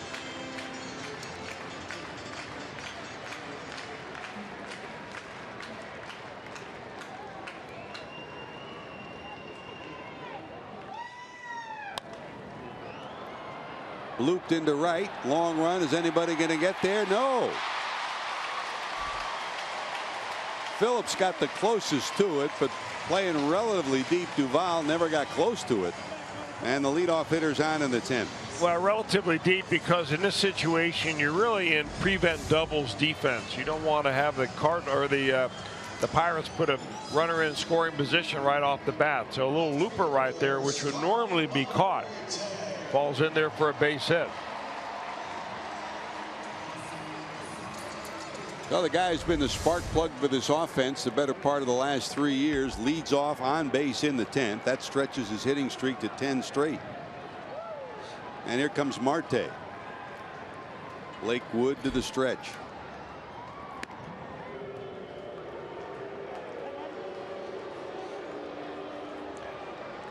Now, even though Clint Hurdle and the Pirates have really embraced baseball metrics and saber metrics and so on, they still like the bunt an awful lot. And I'm wondering if they may just have Marte bunt sometime in this at bat, move that runner up. Josh Harrison has stolen 4 bases, hasn't been caught. I don't see them trying to push the steal right here. You run yourself right out of a game-winning situation.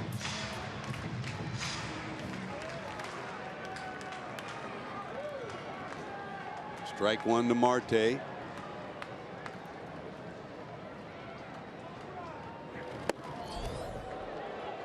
Marte 2 for 4 today. Hit one to the warning track at right center field. I remember when they used to keep that stat. Yeah, and boy did he kill the Reds a couple of times last year, didn't he? Twice. 2 of those were game-winning hits against the Reds. Center field, Billy right there makes the play. Hit right on the button by Marte, but Hamilton in the right spot, 1 away. Goes to show you, baseball's a funny game. Harrison dumps one off the end of the bat and gets a base hit off of it. And Marte stings it, I mean, right on the button, couldn't hit it harder, and it's an out. So 1 out, 1 on, and here comes Polanco.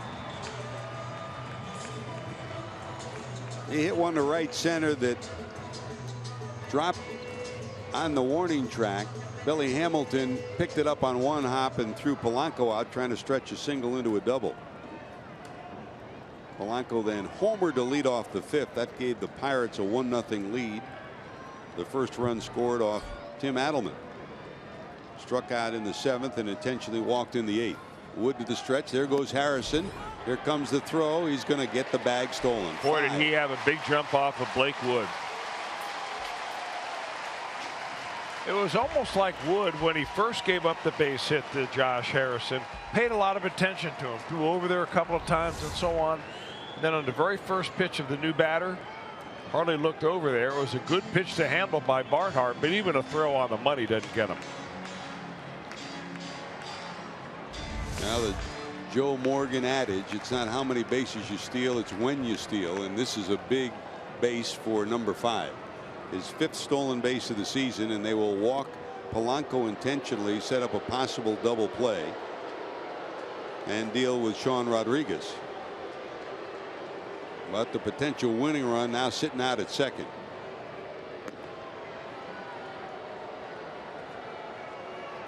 So second time they've walked Polanco intentionally. It worked last time in the 8th inning after Marte singled in the tying run 4-4. They intentionally walked Polanco, and Ohlendorf struck out Sean Rodriguez to end the inning and got Mercer to bounce out.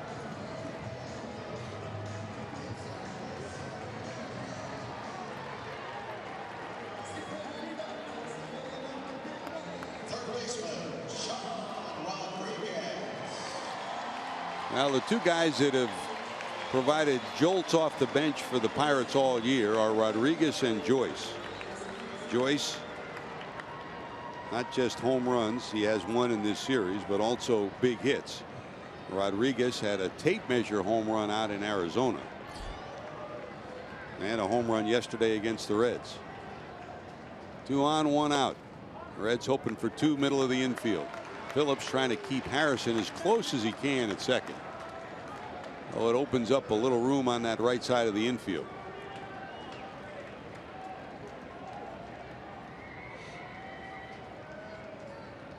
Outfield straightaway in all 3 positions. Right down the middle for a strike. 1-1. Schebler in left, Hamilton in center, Duvall in right in this outfield configuration.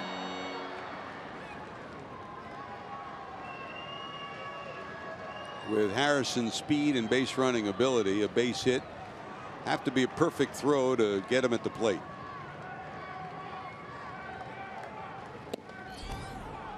Make that strike 2.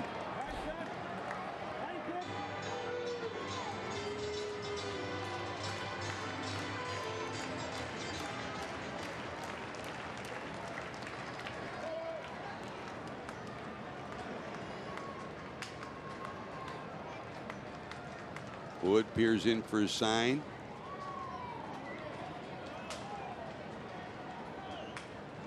Harrison off second. Did he go? Yes, he did. Great spot, great pitch. And there's out number 2. I thought maybe the pitch had the plate. I don't think it was a matter of him swinging at it or not, although he may have been called on that. I think he called it on the pitch.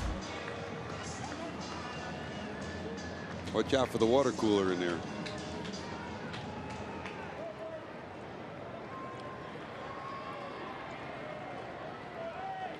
One out away from getting out of this jam, and they'll have to get through Mercer.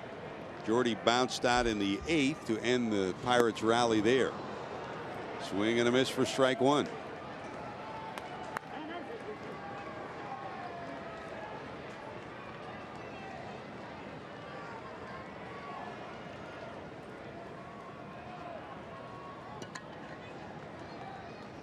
Mercer today popped up, flied out, walked, and bounced out.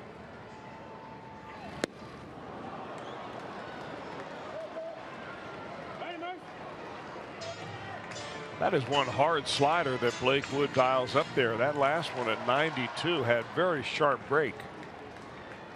With the 2 swings that he's gotten from Mercer on that pitch, why change to something else? Just expand the zone, give him a little something just off the plate, and he'll chase. The exact or he should have chased. He held. 1 ball, 2 strikes.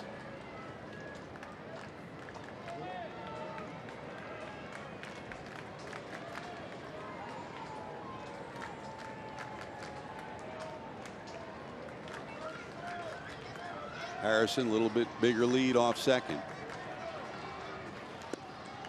Still trying to get him to go fishing for it. Won't bite. And we're even 2 balls, 2 strikes. Here's when you want your decision pitch, right, Chris? Well, you certainly don't want to go 3-2.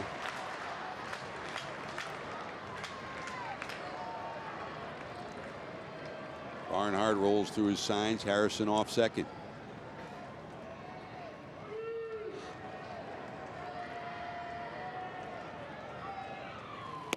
Got him. Another key at bat. Wood gets the strikeout. Back-to-back Ks here in the 10th. Going to the 11th. Suarez will lead it off, tied at 5.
In town for this 3-game weekend series. Cincinnati lost the first 2 and tried to take home a win here in game number 3 with a lead going into the 9th, but a home run from John Jaso tied the game at 5. So we're playing extras at PNC Park. We're going to the 11th. Eugenio Suarez, Duvall, and Barnhart due up 6, 7, and 8 for Cincinnati. Reds really don't have much left on the bench at all. Jordan Pacheco has not played. Devin Mesoraco, but we've already seen Brandon Finnegan pinch hit. So I would imagine that maybe Mesoraco is not available.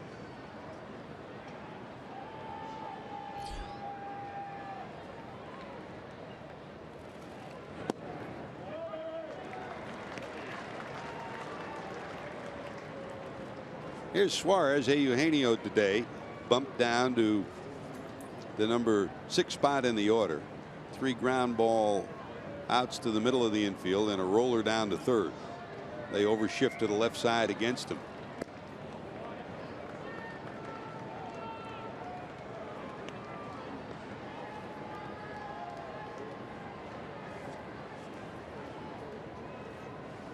Ryan Vogelsong's second inning of work.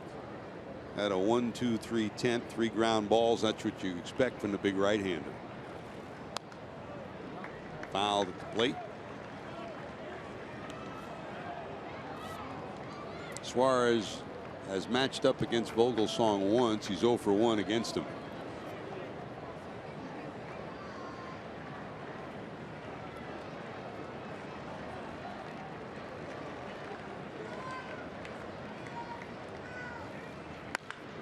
Ripped to left. Marte coming over. Can't get it. It's going to get by him. Suarez around first, heading to second. He'll get at least 3 out of this one. Billy Hatcher holding and watching, and they'll put him down there at third.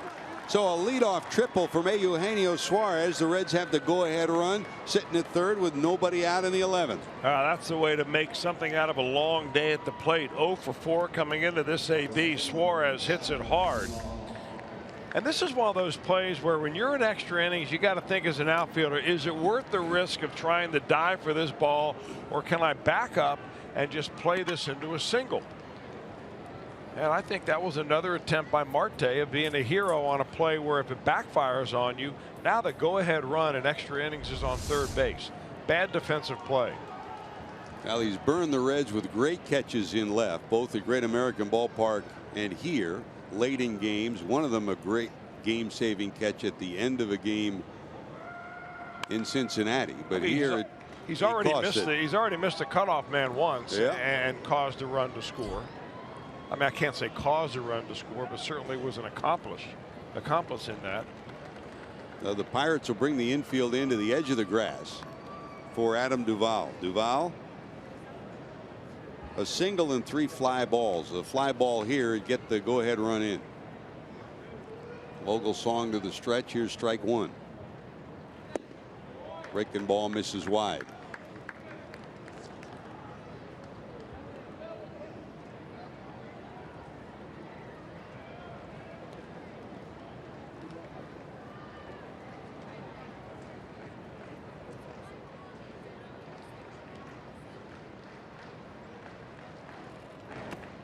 In the dirt, smothered by the catcher Chris Stewart.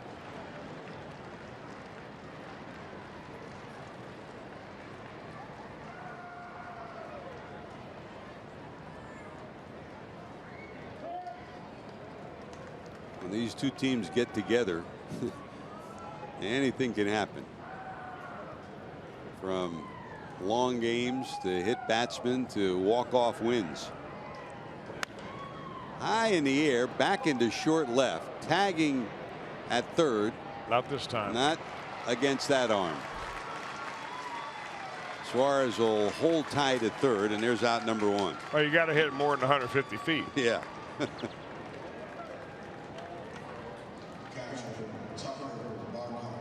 Pirates and Reds played 3 extra inning games last year, and ironically all of them wound up being walk-offs. The Reds that first week of April had the 5-4 win in 11. The Reds won 5-4 on the last week of June, and then in the final series of the season the Pirates run 6-4 and 12 on the 2nd of October. Still edge of the grass, the Buccos infield. Here's Barnhart. Barnhart bounced out, doubled, reached on an error and struck out. Missing wide.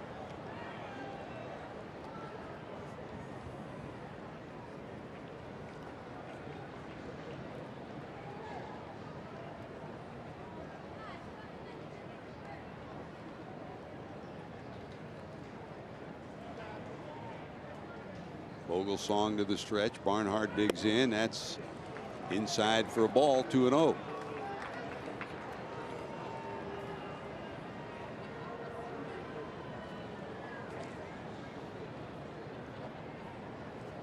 Barnhart 1 for 2 in his at bats against Vogelsong in their matchups.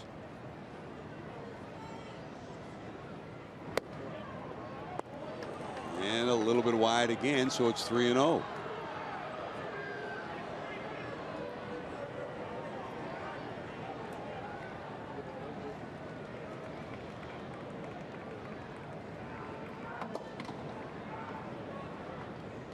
I'm green lighting him right here. The way he's swinging the bat, Absolutely. why not? And he gets a breaking ball on a 3-0 count. So the Pirates believe he was green lighted as well. So now it changes things for the Pirates. They had their infield in to cut the run off at the plate. Now they send the Keystone duo, second and short, back for a double play depth. Well, here comes Schebler. Schebler in the 9th gave the Reds a lead with a double over the head of Marte. Made it 5-4 Cincinnati, a lead they relinquished in the bottom of the 9th. Facing Vogelsong for the first time, he digs in. Middle of the infield double play. First baseman Jaso holding the runner. Big lead for Suarez down at third. As they pulled the third baseman, Rodriguez, wide of the bag. So some holes in this infield for Schebler. Well, this allows this runner to come all the way down here. As far as that third baseman is off the bag, you can get that lead to third base. So if a ball just squirts away by 5 or 6 feet, if you're awake, you can chance a score on that. And now it's 2-0. No action in the Bucco bullpen right now. Well, Vogelsong really fits the description nowadays at this stage in his career of more of a long reliever than a guy that would come in short stints. This is where you need a strikeout pitcher, and he's not that anymore. Ripped to right. Polanco back, looking up. He can't get it. One run's going to score. Rounding second, going to third is Barnhart. He'll hold there. It's another double for Schebler. How about Schebler? 2 doubles, 1 in the 9th, 1 in the 11th. He's given the Reds a lead twice in this ball game.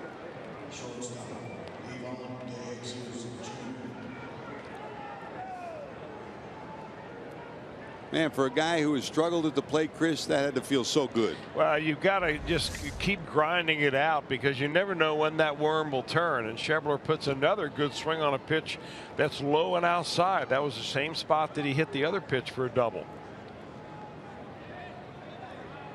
So second and third, still only 1 out. Back to the top of the order. It's Ivan DeJesus Jr. in the spot previously occupied by Cozart. He bounced to short first time up. That's a strike. And they'll bring the infield back in to the edge of the grass.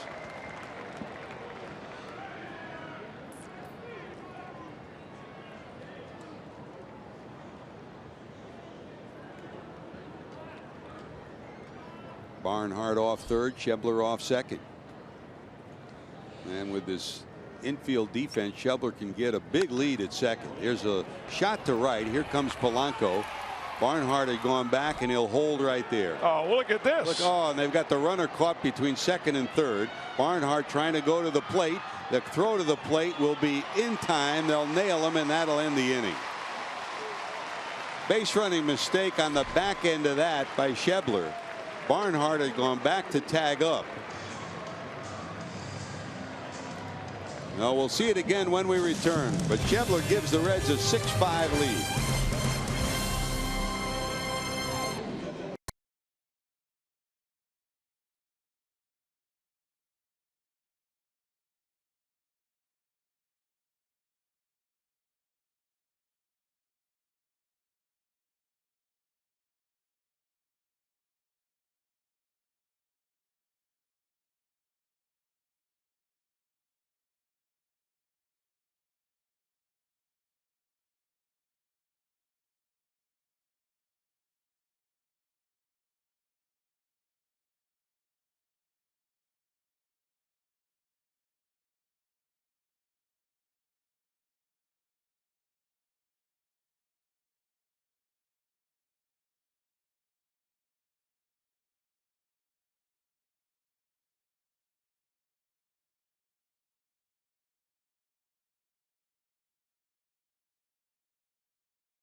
Tonight, a double plated the go-ahead run in the 9th to give the Reds a 5-4 lead, and here in the 11th, his double gave the Reds a 6-5 lead. But here on Polanco's throw to the plate, it's cut by the first baseman Jaso, and with Barnhart going back to tag up at third, Schebler gets caught between second and third. They throw to the plate, get Barnhart tagged out. That's a double play that ends the inning.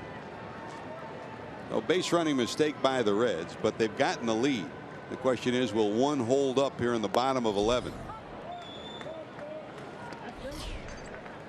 Here's the number 8 hitter, Chris Stewart. Stewart struck out, walked, popped up, and lined to left.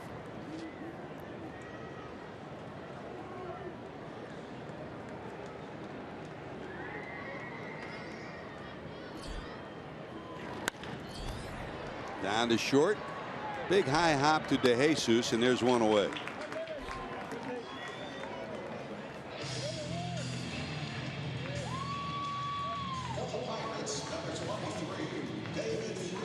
David Freese will come in and pinch up. Available on the bench for the Buccos. Cervelli and Freese, they're the last two left. So Freese will come in to pinch hit with one out here in the 11th, in the spot where Vogelsong is listed. And you know Freese's story. Always been tough on the Reds, a career .300 hitter against Cincinnati. And in his years with the Cardinals, a hero time and time again. In 2011, the National League and World Series MVP, and part of their effort in 2013. Great play by Suarez, and he got him.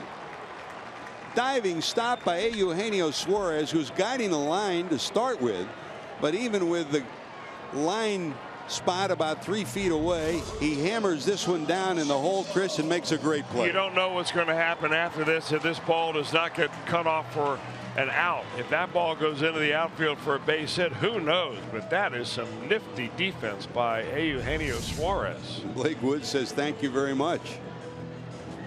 So back to the top of the order, and oh, by the way, it's John Jaso, who homered in the 9th with 2 outs to tie the game at 5. Barnhart went out and patted Wood on the back. Just, I'm sure there was a word to remind them, keep it away from this guy. 2 homers by Jaso, both against the Reds. Backhanded by Phillips over to Votto. How about that? The Reds won't quit on this day. They salvage the final game of the series. Wood gets the win. Brandon Phillips wraps things up with that play, and the Reds have won their 2nd road game of the year. A smiling scoreboard, Chris, on a day when they just wouldn't quit. Well, you know what? This is a feel-good win for the Reds. Every one of these wins for the Reds nowadays is a feel-good win, but there are a lot of people involved in this. It goes extra innings. Who cares? I was happy the way that Tim Adelman started and pitched very well in this ball game, and happy the way the Reds just kept getting after it and after it right down to the very end. It's been a while since JD's had a smiling scoreboard interview afterwards. He's going to have one for us. And here, Ryan Price can take a big deep breath. The Reds will head to the airport, salvaging the final game of the road trip, and head home to take on the Giants.